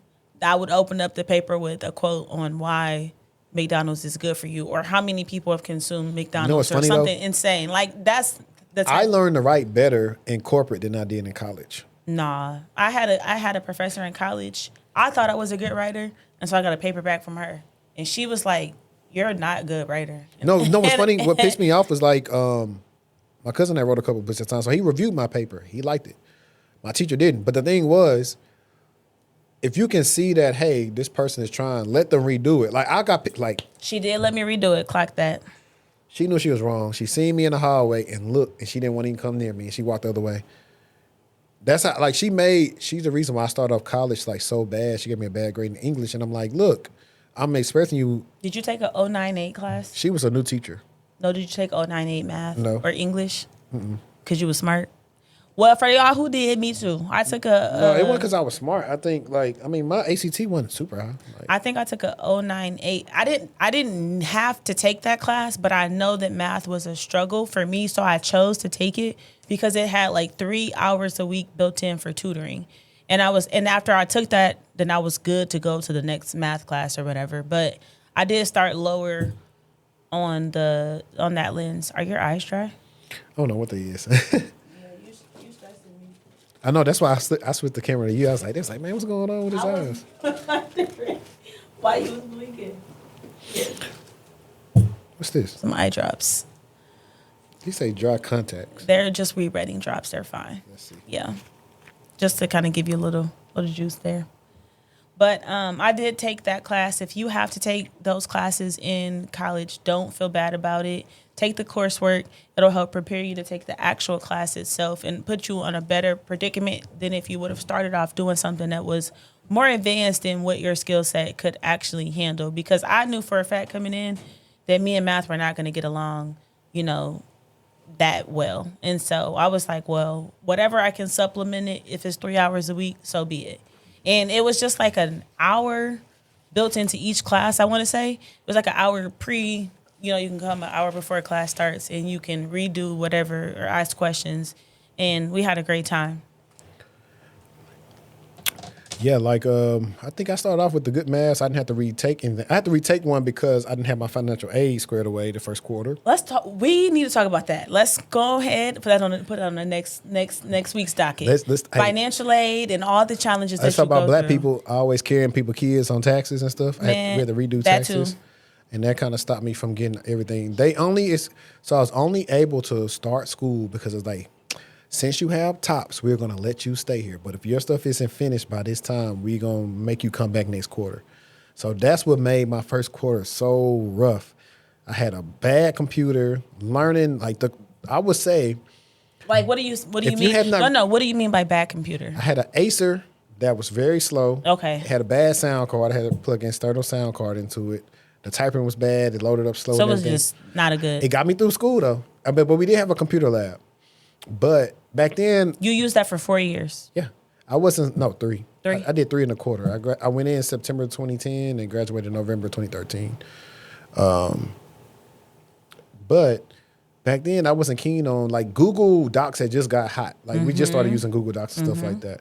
But it was just so much stuff I wasn't prepared for because it had been years since my mom and I went to school. I mean, you need a license. Semesters. You need a license, and you need to even figure out if you can get a license for free. I figured that out my freshman year. Was that 9 times out of 10, your university has a way for you to get a free Microsoft license for a year. Yeah. At least 9 times out of 10. Yeah, so I got that, and then it was just that. I think by the time the end of sophomore to junior year, I finally figured out my stride. It just was a lot. It was so hard to come back from doing bad in like some of my classes. Like I had lost my top scholarship. For the people in Louisiana, that's where like TOPS pay for your tuition. So I lost that, and my homie Joey was like, "Hey, fool, once you lose that TOPS, you'll never get it back." He wasn't lying.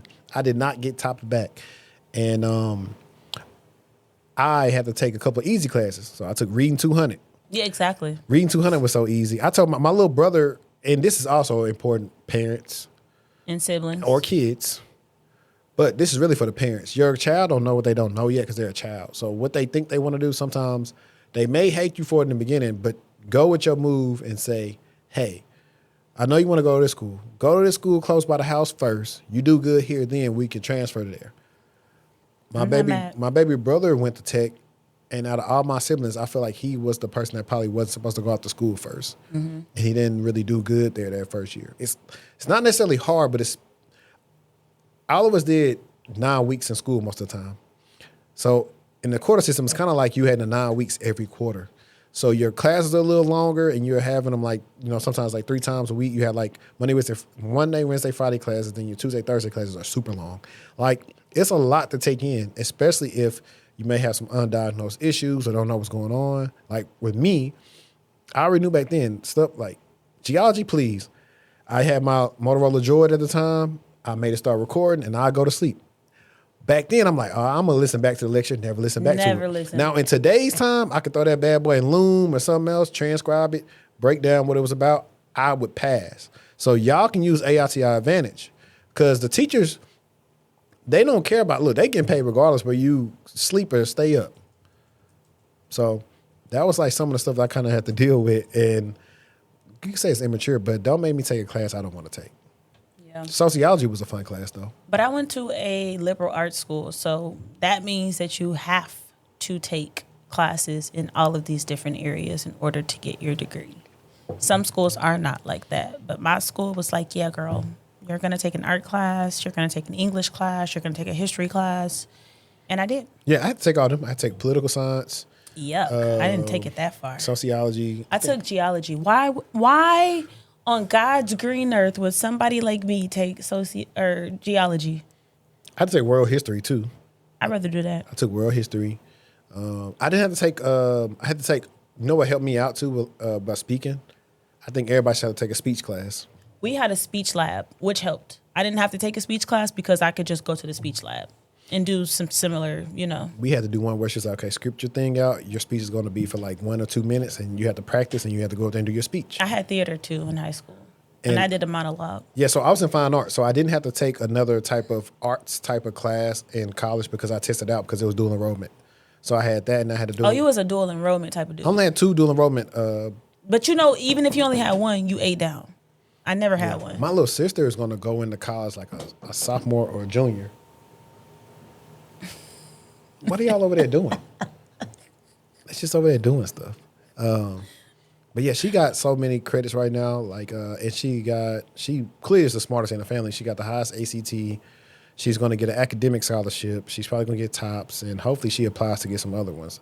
Because she's 18. I'm telling her, hey, apply to all these other schools. See who's going to give you the most money. But she want to go to wherever her friends at. I'm like, all right, just remember, think about what you got to do after that bachelor's, because you're probably going to have to get a master's or a doctorate to do what you're going to do. That part. You want to go to wherever you're going to owe the least amount of money. And that's what I told her. And, after I can only tell you, I can't make you do nothing. I cannot make you do nothing. Michael? Mm-hmm. London's Met Police used AI to investigate its own officers, and it worked. The Metropolitan Police in London, Britain's largest police force, ran a week-long AI pilot using a tool built by Palantir Technologies. They used it internally, analyzing data already in their possession: sickness records, overtime, expenses, building access logs, public complaints. The goal was to find misconduct inside the force itself, and what they found was significant. Say it. Significant. What did I say? The numbers. 3 officers arrested on charges including abuse of authority for sexual purposes, fraud, sexual assault, and misuse of police systems. 2 officers suspended, served with notices of investigation for gross misconduct. 98 officers being assessed for abusing the shift rostering systems for personal or financial gain. 500 officers received preventative notices for similar occurrences. 12 officers under investigation for failing to disclose Freemason membership. 13 additional officers flagged for suspicious behavior, currently unconfirmed. The commissioner, Sir Mark Raleigh, is now considering expanding this to criminal investigations using AI to flag crime patterns, dangerous predators, and high-risk offenders. So obviously this story is not simple. On one side, we have AI doing exactly what they wanted it to do. It surfaced some instances of corruption that maybe have been hiding in plain sight within that particular organization. Senior officers were fired, filing false overtime, gaming leave systems, lying about working from home, 3 arrests for serious crimes. So obviously there's a ton of accountability there. But on the other side, we have Palantir, a deeply controversial company. They have contracts with ICE, the U.S. military, and the Israeli military. Over 200,000 people in the UK have signed petitions calling on the government to cut ties with them. British MPs this week called for a review of the Met's Palantir contracts after Palantir published a manifesto that some described as, and I'm quoting the British MP here, the ramblings of a super villain. The Police Federation, which represents rank and file officers, called the AI approach automated suspicion and warned that systems could misinterpret workload pressures or sicknesses as wrongdoing.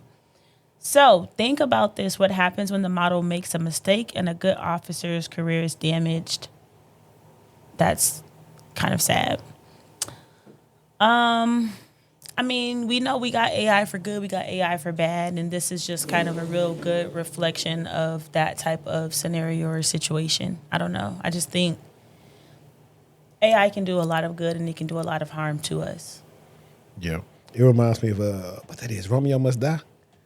But DMX say guns don't kill people. Stupid people with guns kill people. That's the territory we're getting into with the AI and all the other stupid stuff that we're going into with them. Let's see. We had that. I think, let me get into this. I think this is more interesting because I think it affects a lot more people just from if they got kids or not. Where is it? We got the same one? No, this right here, your favorite topic.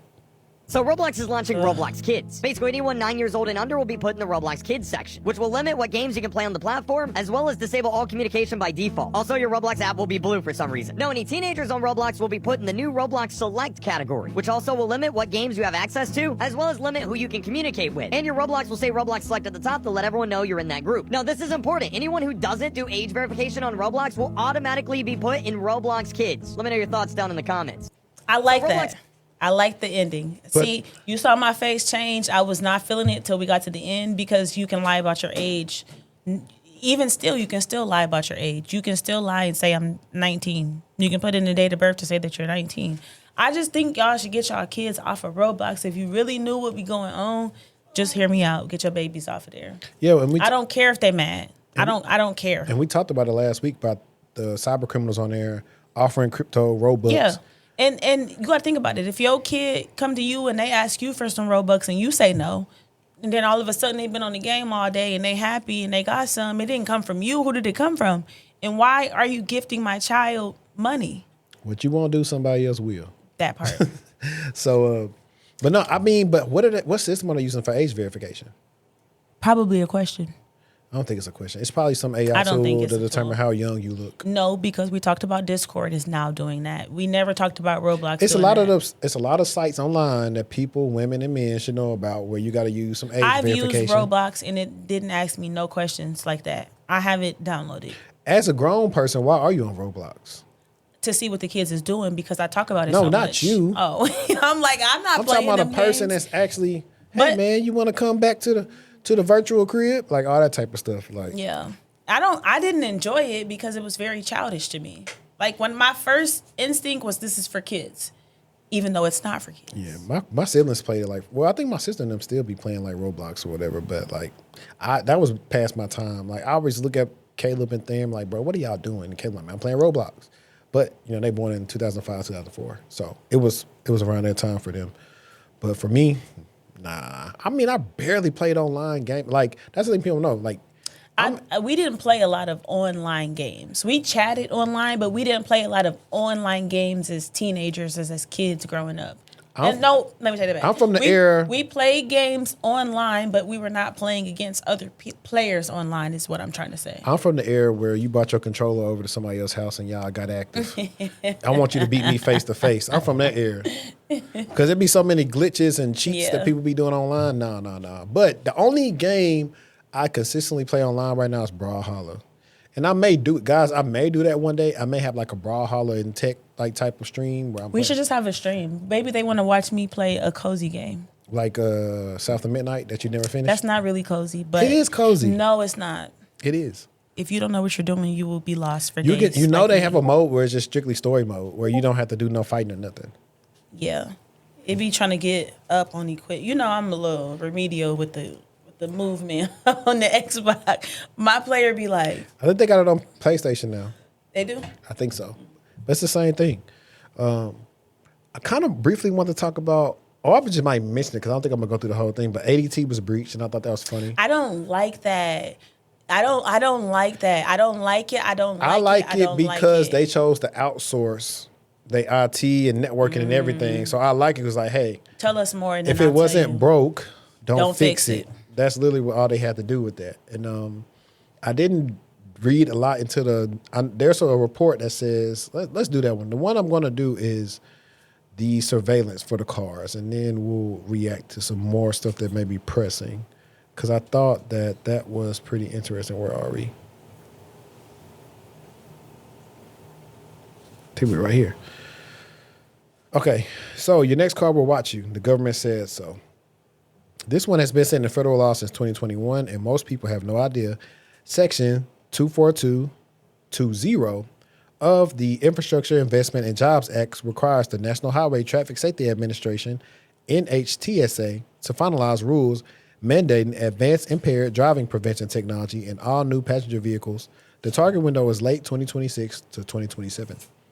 Here's what that technology actually does. Infrared cameras mounted on your steering column or A-pillar will track your eye movement, pupil dilation, and drowsiness patterns in real time. Passive breath sensors will monitor your blood alcohol concentration without you blowing into anything.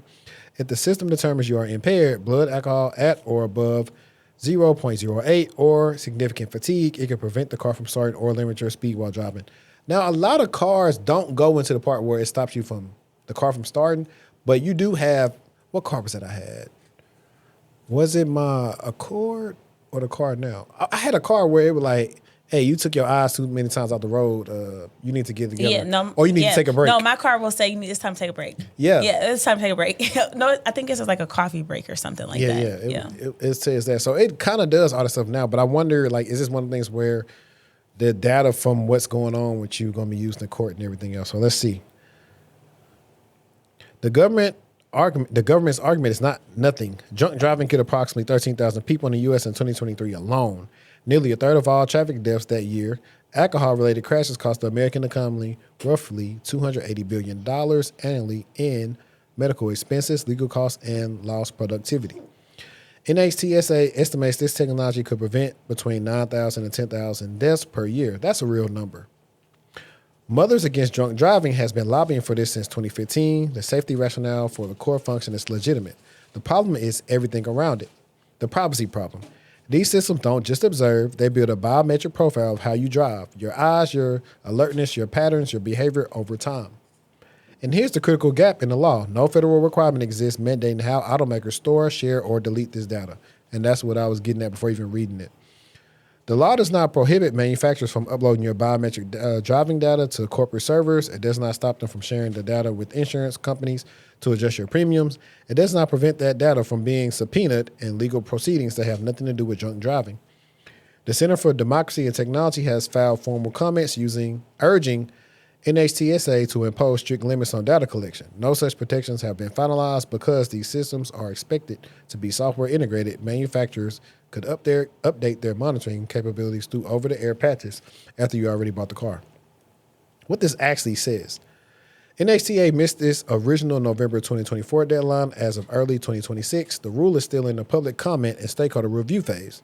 Automakers have pushed back, citing false positives rates. NHTA's own report to Congress acknowledged the detection error rate around the legal limit would be unacceptably high given the volumes of driving that happens in the U.S.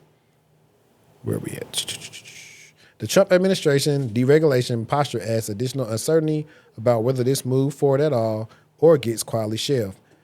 Bills in Congress could repeal the mandate, but experts note that once a technology like this gets into market, pulling it back is historically very difficult. The current vehicle you own is not affected, but if you're shopping for a 2027 model, this is part of the deal.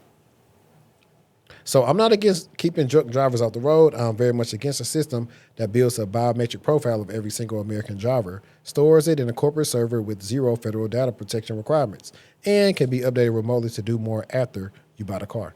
Save the 9,000 lives, absolutely, but write the data protection rules before you mandate the hardware, not after.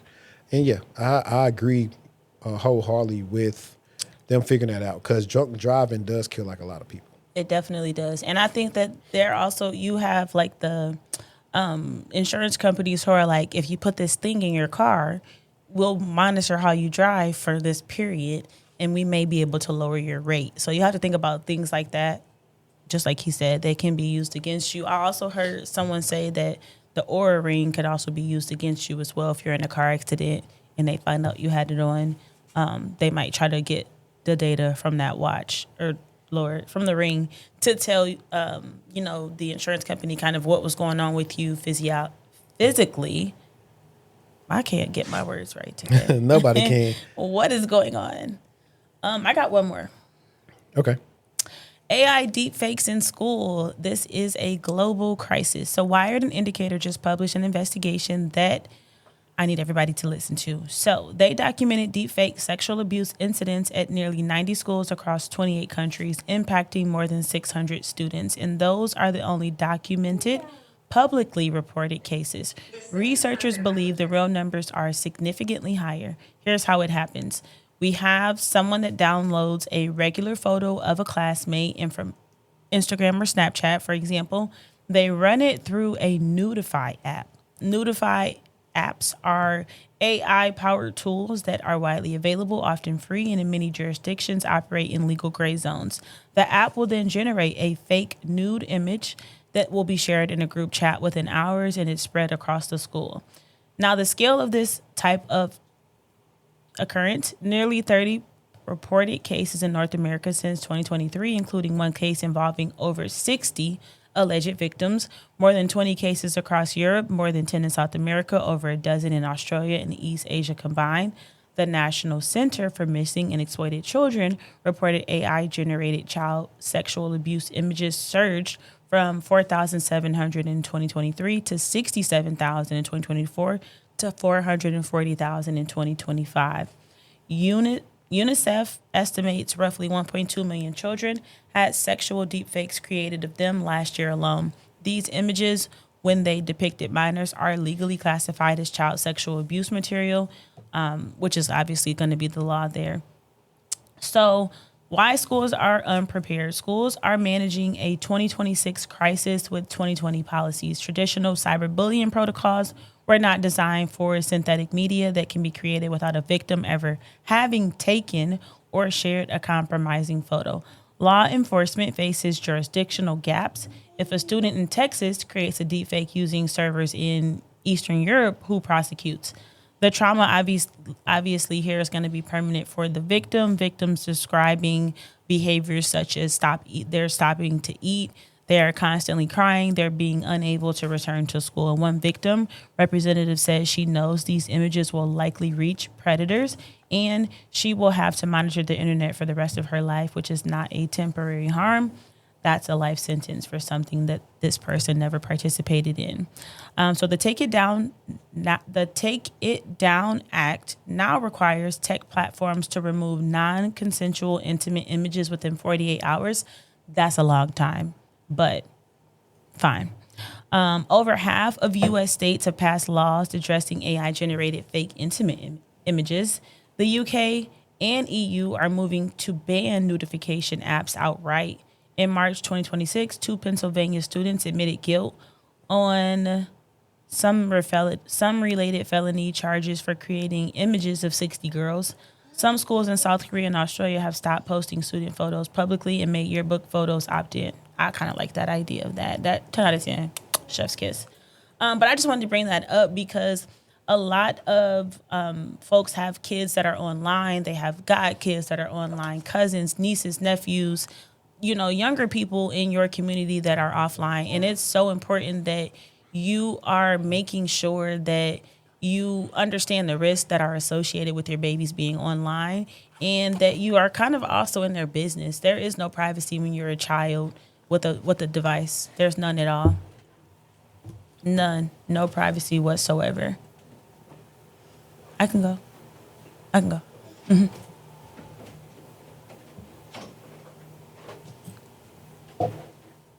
So, with that being said, make sure you're watching your kids online, and you never know what is going to happen. Keep that top of mind. We good? You want me to go? I got you. And HD's coming back to take over for us here shortly. I knew she was going to do that. Let's see. All right. And since she went away, let me cover this ADT thing real quick. So, ADT got breached again by a phone call. ADT is the largest home security company in the United States by revenue. They hold roughly 41% of the U.S. residential security market. Their entire brand proposition is that they protect you, and they just confirmed a data breach. On April 20th, 2026, ADT detected unauthorized access to its customer and prospective customer data. They disclosed this breach via an SEC Form 8K filing on April 24th after the hacking group Shiny Hunters posted a threat on their dark web leak site. The message was direct. Over 10 million records containing PII and other internal corporate data have been compromised. Pay or leak. This is a final warning to reach out by April 27th, 2026. ADT says the breach was limited to names, phone numbers, and addresses, with a small subset of records also containing dates of birth and the last 4 digits of social security numbers or tax IDs. The company says no payment information was accessed and customer home security systems were not compromised. They have contacted affected individuals and are offering identity protection services. Shiny Hunters tells a different story. They claim they stole over 10 million records, customer data, internal corporate data, information on over 1,500 external users, and 120 employees. The gap between ADT's characterization and the attacker claim is notable. We don't yet know whose account of the scope is accurate. So, how it happened? Shiny hunters told Bleeping Computer they breached ADT through a phishing attack, voice phishing. Someone called an ADT employee impersonating a legitimate party and convinced the employee to hand over their Okta single sign-on credentials. Once inside that SSO account, the attackers accessed ADT's Salesforce instance and exfiltrated the data. Now, this is crazy. Now, what I do know from ADT, they did outsource their IT and their networking. So somebody fell for this, and this is bad. If you're going to be a company that is securing people's homes and their safety, you need to invest that on the other side with their help desk and security personnel. Shiny Hunters has been running the playbook extensively since last year, targeting employee and BPO agent SSO accounts at Microsoft, Intra, Okta, and Google platforms, then pivoting into connected SaaS applications, Salesforce, Microsoft 365, Slack, Zendesk, Dropbox, and others. This is not a zero-day exploit. This is not a sophisticated nation state. This is not a sophisticated nation state attack. This is a phone call. Someone called and said the right things and walked on in. The pattern ADT cannot ignore. This is the third ADT data breach in less than 2 years. August 2024, they had a breach. October 2024, they had a breach. Now, April 2026, they have a breach. At some point, the conversation stops being about the attackers and starts being about whether ADT has fundamentally addressed the vulnerability that keeps getting exploited. If you're an ADT customer, assume your name, phone number, and address are in circulation. Monitor your accounts for social engineering attempts and phishing. If your date of birth or last four of your social security number were included and you won't necessarily know, place a credit freeze, and with the 3 major bureaus, that's free, and it's the most effective protection you have. And y'all already know what I like to do or play when things like this happen. Let me go to my media asset. Where are we? Here we go. Today's video is sponsored by Aura. Aura monitors your personal data, including your social security number, across billions of data points like the dark web and public court records to detect and alert you to potential identity theft. They give you up to $5 million in identity theft insurance should the worst case scenario happen. They also provide a bunch of other features to keep you safe online, all inside one app. You can go to my link right now, aura.com/textual chatter, to try 14 days for free. That'll be enough time for Aura to find out if any of your personal data is exposed.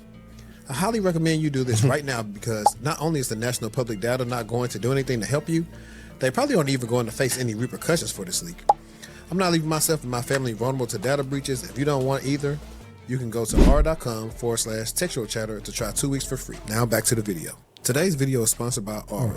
Aura monitors your personal data, including your social security number, across billions of data points like the dark web and public court records to detect and alert you to potential identity theft. All right, sorry about that. But so Shorty, pretty much what happened was they was notating in ADT breach that they pretty much been breached 3 times in the last 2 years, that they pretty much had somebody get vished to pretty much hand over someone's Okta SSO information with the credentials. No, it was just probably probably impersonating a regular employee. Mm-hmm. And they got them to get the Okta information, and they were able to log in, take the Salesforce instance, and exfiltrate the data. So it's like the third time it's happened. Like I said, I'm not surprised. This is always going to happen. Other folks have, like, when I think about home security, that's who I think about them in breaks. So, like, who are the other big dogs? So, you know, you got... and I mean, like legitimate... Well, you know, you got Ring now. You got... Are they legitimate? Nest. Ring is owned by Amazon. Yeah, so Ring... No, I mean, like, do you know what I mean? Yeah, they're legitimate. Yeah. They probably are better than ADT and Brinks, to be honest. Really? Probably. Ring. Those digital doorbells are good. I get that, and then it's just been all the stuff with people, just cameras, and I don't like it. I don't like it. You know, you got the stuff where you put by your windows in case somebody try to come in through the window and all the. I like the stuff. sensors though. Yeah, so I mean that you got smaller companies, so I don't know. Do you think the smaller companies are going to take heed? Absolutely. Because it doesn't matter the size of the company. Anybody can have a security issue. No, absolutely. Now, I think like one of the things I want to get into, and it's crazy because Cybershortieee actually dropped a 4th video in this saga, or do I want to go over something that I felt like was really stupid that people were like, that can clip up? Okay.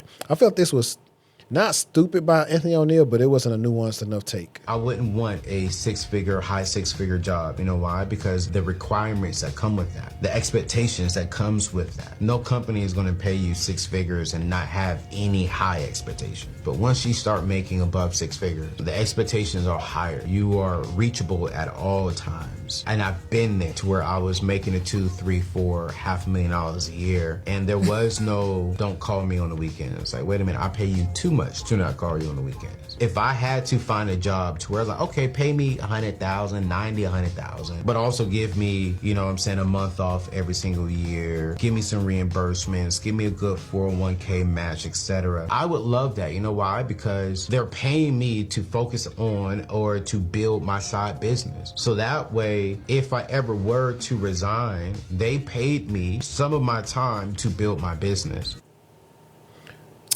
I didn't like it. I feel like he was all over the place, and I don't think it landed the way he thought it was. It did not land for me at all. Because I'm like, everybody who's making that money not going to have a side business. That may be enough for them to make $100,000.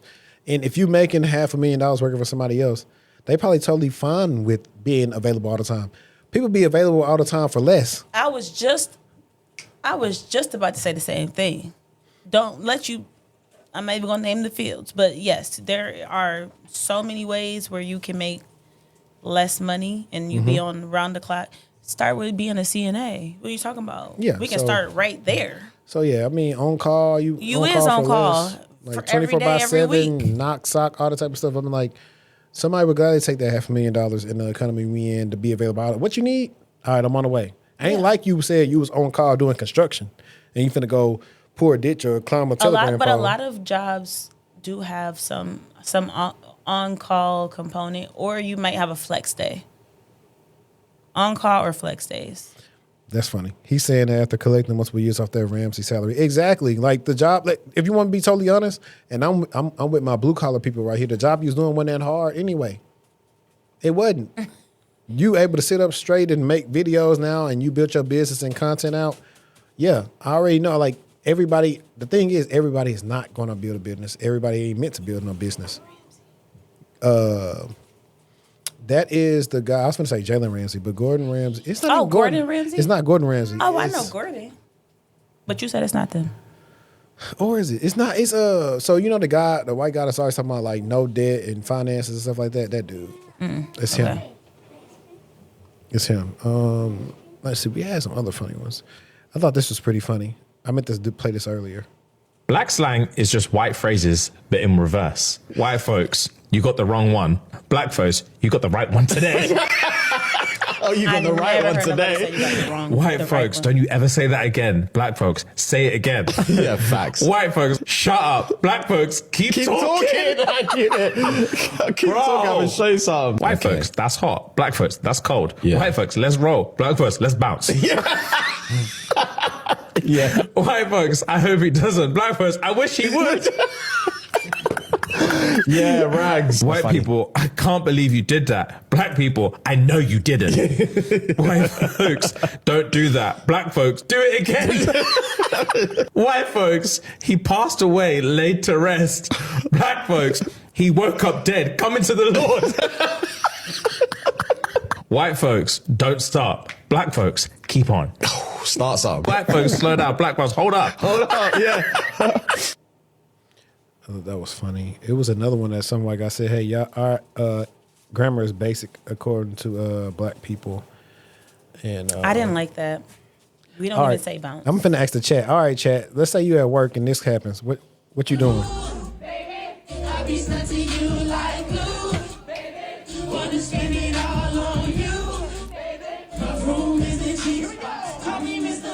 You know what's funny?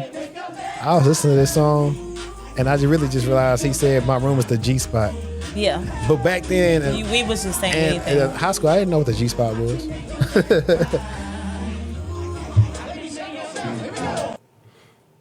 All right, what was your favorite BedRock verse? I know what yours was. Okay, I get it. Let me think. I guess this might. Them was some of the most out of everybody. Them was some of the most horrible verses ever. Ever. Pressing me down like button downs on a Friday night. That's what she said. Hold on, let me think. Gutter, y'all see me with a no Stevie His Wonder. was the worst. And you know, gutter really had the best verse. Nah. And you know I gotta No grocery Stevie. bag. Wait, I thought it was no Stevie Wonder. I already said no Stevie Wonder. He Wait, said, no, you know, grocery I got bag. What happened after that? What's happened? No, he said, "Oh, yeah, I'm leaving with a grocery bag." He said something like that. Tiger actually And had the you best know verse. I got a grocery bag. Take this photo if you for me. I'm gonna look up the lyrics because I'm too we loyal. acting Yeah, old. I'm too loyal. I'm too focused to be losing and be hopeless. Yeah, I'm looking up the lyrics. Tiger had the best verse. Okay, let's go. Tiger, and this is coming from a Drake fan. Tiger had the best verse. Okay, so I'm gonna also go and say I did like to hear I hate to see her go, but I love to watch her leave. That ate down too. You know, it's two different That versions. was a good So, look, that was a good caption. What everybody don't know that is, was a caption. so watch this. I'm finna put everybody on game. What y'all don't know is, well, the young people may know. There's a version of this with Omarion instead of Lloyd. There was what? Wait, huh? There's a version of this with Omarion instead of Lloyd. It's not called BedRock. It's called Girl You Know. I don't want to hear it. That you better. I actually like the hook better. Now, if Lloyd would have sang that hook, it's much better because BedRock is a stupid hook to me. Girl, you know, like, trust me, type in Omarion, Girl, you know. Oh, and I got her grocery bags. Yeah. That was a verse too. Yeah. Yeah, I'm ready for Iceman. I'm definitely ready for Bobby Drake, the Iceman. Van Lathan had a good breakdown of Iceman actually transforming from some stuff that happened to him to where he became untouchable.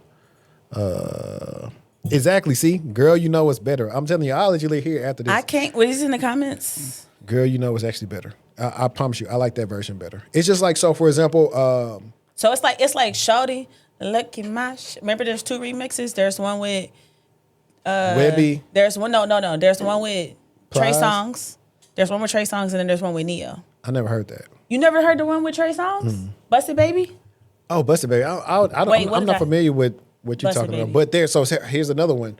So everybody knows Drake got the song "Miss Me." Tell me what's really going on. What's happening? Before it was called "Miss Me," it was called "All Night Long," and that hook is better than "Miss Me" too. But I think "Miss Me" made sense because Wayne was finna get locked up. Like I said, this is stuff, you know what I'm saying, old head, OG stuff. I do have one more topic. Oh, what was it? Mr. Book. Okay, go ahead. Y'all, go get the book. Get the book. Tell a friend to tell a friend to tell a friend to tell a friend to get the book. I promise you, the book is tea. The book is juicy. The book is good. I wouldn't lie. I wouldn't make this up. If you want to take a read and give me a review, let me know. Pull up on Cybershortieee. Pull up on me. The book signing will be in June. Dates coming soon. So if you are one of our friends that is local to the DFW area, you'll be getting an invite. And if you're not, HD said we're going to do a giveaway. So stay tuned for more details about that. But the book is tea. You can buy the book right now. I just thought about it. What we'll do is we'll do a giveaway and we'll be giving away signed copies. Okay, we can do that. We can give away a signed copies. Little Cybershortieee in the So inside. I remember when Cybershortieee was right there sitting by the on air sign. Now, let's see. I think I said we was going to get into fee stuff. I don't know if I got time to download her fourth one, but the context behind this, guys, is a black woman did an EEOC complaint from her company she was working at. She got on the job through Per Scholars, and she pretty much found out that another guy with less experience than her was getting paid more than her, about $5 more an hour, and then about $10 more an hour than another black person. And so she was courageous and did it. So we're going to try to react to all three parts. Okay, y'all, so we're going to have to turn some saxophones back on. Can you turn it up? I found out one of She's my real low. coworkers, who's a white male, we got hired at the same time, same recruiter. He doesn't have any certifications. I have certifications. A little bit more. That's all I got. Security Plus and others.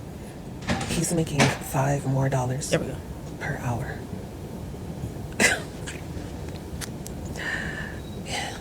I can't just sit with that. So I'm trying to figure out a way to advocate for myself and basically let them know that if they don't fix this, and fix it fast, then we're gonna have some issues. Because that honestly is an unscrupulous pay gap. And what's crazy is another black woman on my team, she's a little older. I found out she's making $3 less than me because she doesn't have any experience. So that would put him, well, they both don't have any experience, but that still would put him at $8. That would put him at $8 more dollars. Oops, I said 10.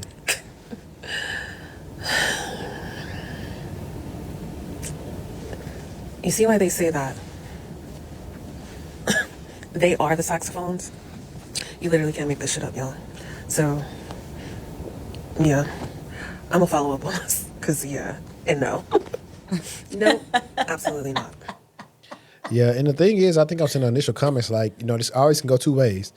Anytime you're going to reach out to HR, do something, you better expect possible retaliation, but you might, you know, get to walking. When I first seen it, I kind of had a little fear in my heart because I'm a little scary when it comes to stuff like that. Mm-hmm. Absolutely a valid concern, 1,000%. And that is the reason why they don't want you to discuss your pay at work, because it will 1,000% stir the pot, ruffle feathers, get people upset and angry. And I've never been in a situation like that. Yeah, no, for sure. And let's get to part 2 and then try to part 3 and maybe do part 4 next week. But here we go. Okay, you guys, I want to give you an update regarding the video I posted the other day where I found out there was a huge pay discrepancy. So if you haven't been tracking, found out a white male coworker, he earns $5 more than me with less experience and less certifications. And then I did some further digging. It seems like there's a palm colored pay scale. Everybody, black or African or whatever, is on the lower end. The closer you get towards palm colored, the more that you make. So I raised this issue, right? And there were some repercussions about raising this issue. I didn't see this one. And I'm willing to deal with those repercussions. So in lieu of that, however, I did decide to move forward with the EEOC complaint. I actually got him, he told me in text, right, the same recruiter, because some of y'all was saying, well, maybe he negotiated. And I was like, okay, let's try to give it the benefit of the doubt, right? I asked him, did he negotiate? He said he was told that that was the cap. The same exact recruiter told me that that was the cap. See, you know, even it's just unfair, because if they told him that was the cap, right? How can anybody even negotiate, right? Just even playing the devil's advocate. How can we negotiate or whatever our salaries and things like that if people are lying to us and engaging in unscrupulous behavior and unfair discriminatory practices? So yeah, I swiftly filed that EEOC complaint, and we're gonna go from there, y'all, because I'm not having it. I'm not having it whatsoever. In the meantime, y'all know I'm getting back in school, so that will give me more leverage to advocate for myself. But I do feel like my brain chemistry has changed, because how can you know, or how can you negotiate when people are lying? Let's circle back to that question. You know, because there's all this talk about negotiation. When they lie to you and they say, well, this is the cap. You see, racism isn't always outward and extreme. It's like, it's subtle like this as well, but this isn't subtle. That is extremely violent behavior, especially in this economy. So yeah, I filed that EEOC because I'm not playing with people. I'm gonna cause as much trouble as I possibly can. But ultimately, that reminds me of why I said the end goal was entrepreneurship, but I feel like the near goal has to be entrepreneurship as well. Because I can't deal with too much of people playing on my fucking head top. I'm not a pussy. Okay? And wherever I go, it's like I cause trouble in a sense because I speak up. Like, I'm not just going with the flow. And that causes a lot of problems with me and certain kind of people. Right? And like I was talking to my friends, like, you know, Bass, I don't like that. No, they don't like that. But that's the exact kind of person I am. I'm always going to stand up for myself. I'm even going to stand up for other people. Because I can't deal with certain things. This is my life. And if you try to put me out the driver's seat of my life, you're a fucking op. And I'm going to treat you as such. So I'm looking for a lawyer, and I filed those complaints. Okay? They will see me in court or arbitration. My girl said arbitration. You know she mean it. I was just finna say, people don't even know what arbitration is. Yeah, but no, I mean, I'm with her. I think, you know, it's funny. People try to label women like her as like a bad employee, but in all honesty, she's just doing the right thing, speaking up for people. Because a lot of times, what I found out in corporate is if I didn't say something, nobody else was going to say nothing. I think the part that is like kind of eye-opening for me is being told that there isn't a way for you to negotiate, but finding out that there actually is. What is going on there? Like that, What do you mean by that? Literally. Yeah. I don't, that's all I got. Yeah, that and just getting in the text was good. I think at the end of the day, they're going to realize, hey, we got to be honest. That's why California, New York, and other states push Very for transparent. They put, but see, here's the thing with the freaking salary transparent thing when it comes to remote jobs. It'll only be the high end salary will only be for the New Yorks and the Californians. 1,000%. But when only. it comes to you living here, they'll try to say, well, you know, cost of labor here is cheaper. It's, I don't care what it exactly. is. Pay me the same thing. Them people ain't doing nothing different than I am. Pay me the same. It's all it'd be like California and Washington, I think. Yeah, I'm like, bro, pay me the same. It's not cheap out here. This ain't 2010. And they be having the nerve to like, I'm like, bro, you're trying to, I applied to this thing because this was the salary range and this ain't more than what I'm making now. So why am I even talking to you? And they be like, well, you know, you got a point. You got a point. Like eventually, like, dude, don't let me take a screening call with a recruiter and I'm on this keyboard. I'm be like, I beg your pardon. I'm gonna be saying I stuff beg like your that. finest pardon. Or let me see. She got part 3. Let's see what she said in part 3 real quick because this actually I might have to download part 4 just off the strength of her sending me this. Let's see real quick. Okay, y'all, so here's a part 3. If you haven't been tracking, I filed an EEOC because I found out a white coworker, he was making $5 more an hour than me with less experience, less certifications. And I you know, apparently between my coworkers, if you black, Take you darker, Jordan you off are, the the book. less that you make. Okay, that's a pattern. Yeah, and I just want to talk about that and just, I've been so fundamentally re-radicalized by this situation. And I just want black people to know, ambitious black people, that you cannot black capitalism your way. Okay, you guys, so I want to add You more cannot thoughts to triumph system this through because black on prior. capitalism. Like, even my husband, even before the situation, you know, we talk about the economy and situation. Oh, people just got to make more money. They got to get a high-paid career. I'm like, well, everybody can't be in tech. We need people in all places. That don't mean that they're less. Everyone plays their role in society. Everybody cannot be in tech. And funny enough, her and I actually had that conversation behind the scenes. And I was like, you know, when you actually think about it, everybody ain't supposed to have no tech job. Facts. Everybody- I mean, just like she said, we need people to fulfill all of these roles. And we're in a culture right now where everybody wants to have the top role. Right. But you got to think about it. We came from a different time. Like, I remember me and my homie was talking about, like, hey, man, remember back in the day, we was going to school growing up, you know, your partner or somebody, daddy or something had like a regular job and he found him a little baddie that was like a pharmacy tech at Walmart or something. Like, you know, them days don't be existing no more. Nobody want to work a regular job. One, because everything going up and they don't want to pay right. Two, now you got so much self-checkout and everything else. The jobs are just for regular people with certain IQs. They can't even do them. Mm-hmm. So it's like everybody in the catch-22 right now. Plus, you know, it doesn't matter how much you earn if the goalpost and the cost of living, that goalpost constantly moves. Okay, what, you make 20, 30, 40, 50 more thousand, right? But now the rent is $500 to $1,000 more. You know, now a pack of chicken is $50. Like, you can't black capitalist your way to freedom, right?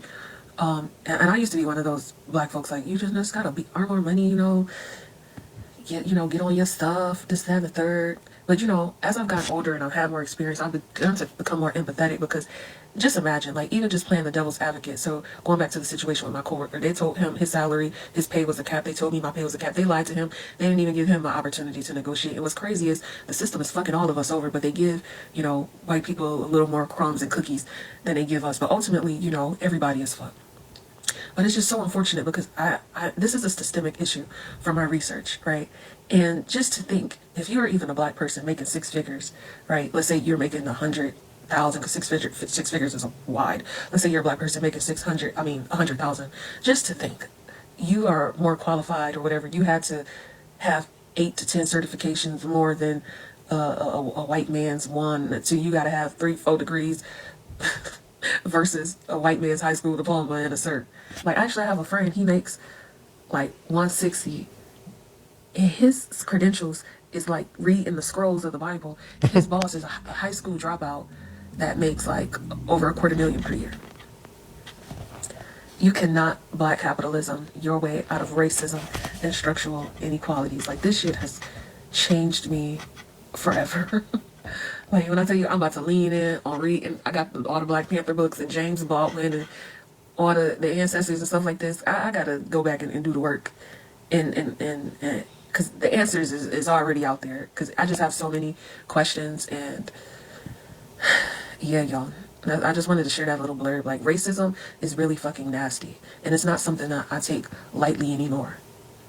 And it's just crazy because when you think about white people, you think about, wealthy people when you say, like, the white man. But this particular recruiter was a white woman, a regular white woman, playing into the system, participating in the system, creating structural inequality, the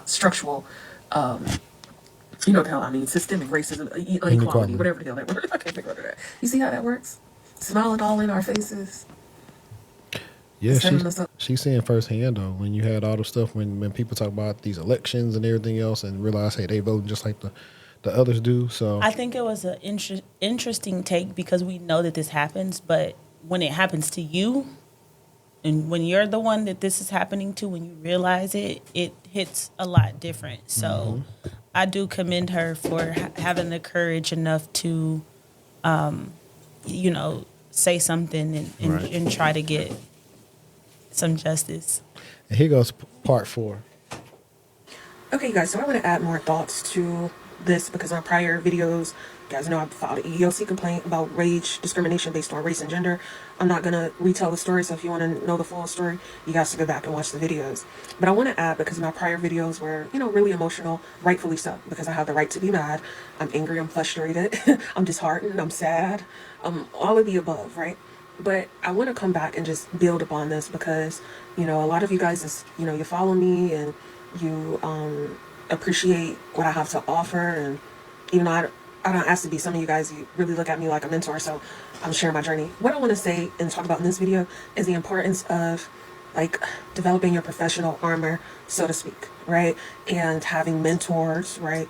Or maybe even you might have to pay a coach, but I would lean more towards a mentor. There's nothing wrong with paying a coach, whatever is suitable, because I feel like in this industry and the way of the economy and the job market at this time and space, it's so important to have that professional fortress, right? So I've been linking up with people, people above me, people laterally, just to kind of gain some insight, whatever the case may be, because I think, in addition to the racism and the gender aspect of the situation, I think it's 50% the race and gender, right? And then the other 50% is that, all of us, we came from the Perscolis boot camp, and I believe that these recruiters were preying upon us. Like, I don't know their compensation structure or whatever, I'm sure some involved.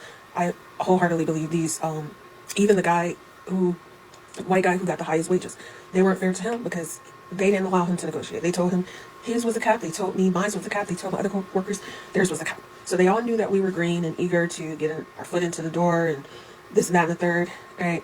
And I think that set us up, right?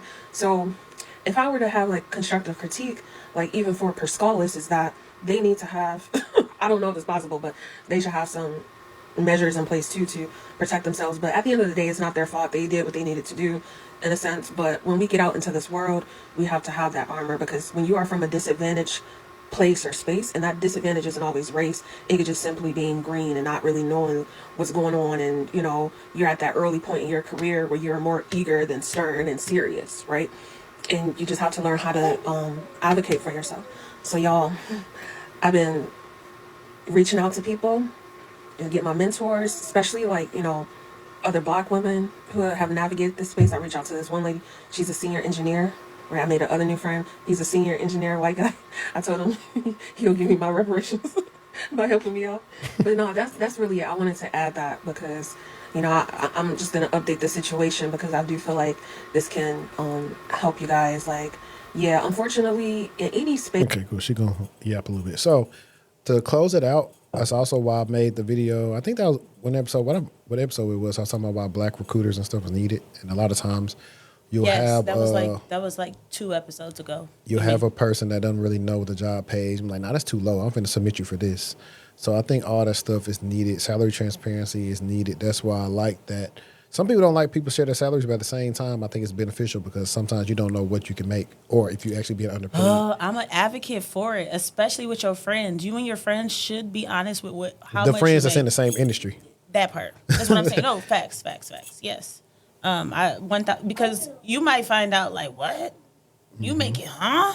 You just like he said, you don't know what you can make. You don't know what the limit is. Is there a limit? Yeah, But we're gonna say, I wonder, like, I know she was doing something like healthcare related, so I know this how they're gonna feel in arbitration. What's wrong, okay? When I came down. If anybody know where that sound is from, that video from, that thing be killing me every time. Because who told that old man to do that on that video? But no, man, I appreciate everybody that's rocked with us for the last 2 and almost 20 minutes, 2 hours and 20 minutes. Appreciate everybody. Hostile Takeover drops tomorrow. Get your copy. Watch us on the replay. Share this out. Give us reviews, leave us reviews, everything. Like I said, join the Patreon.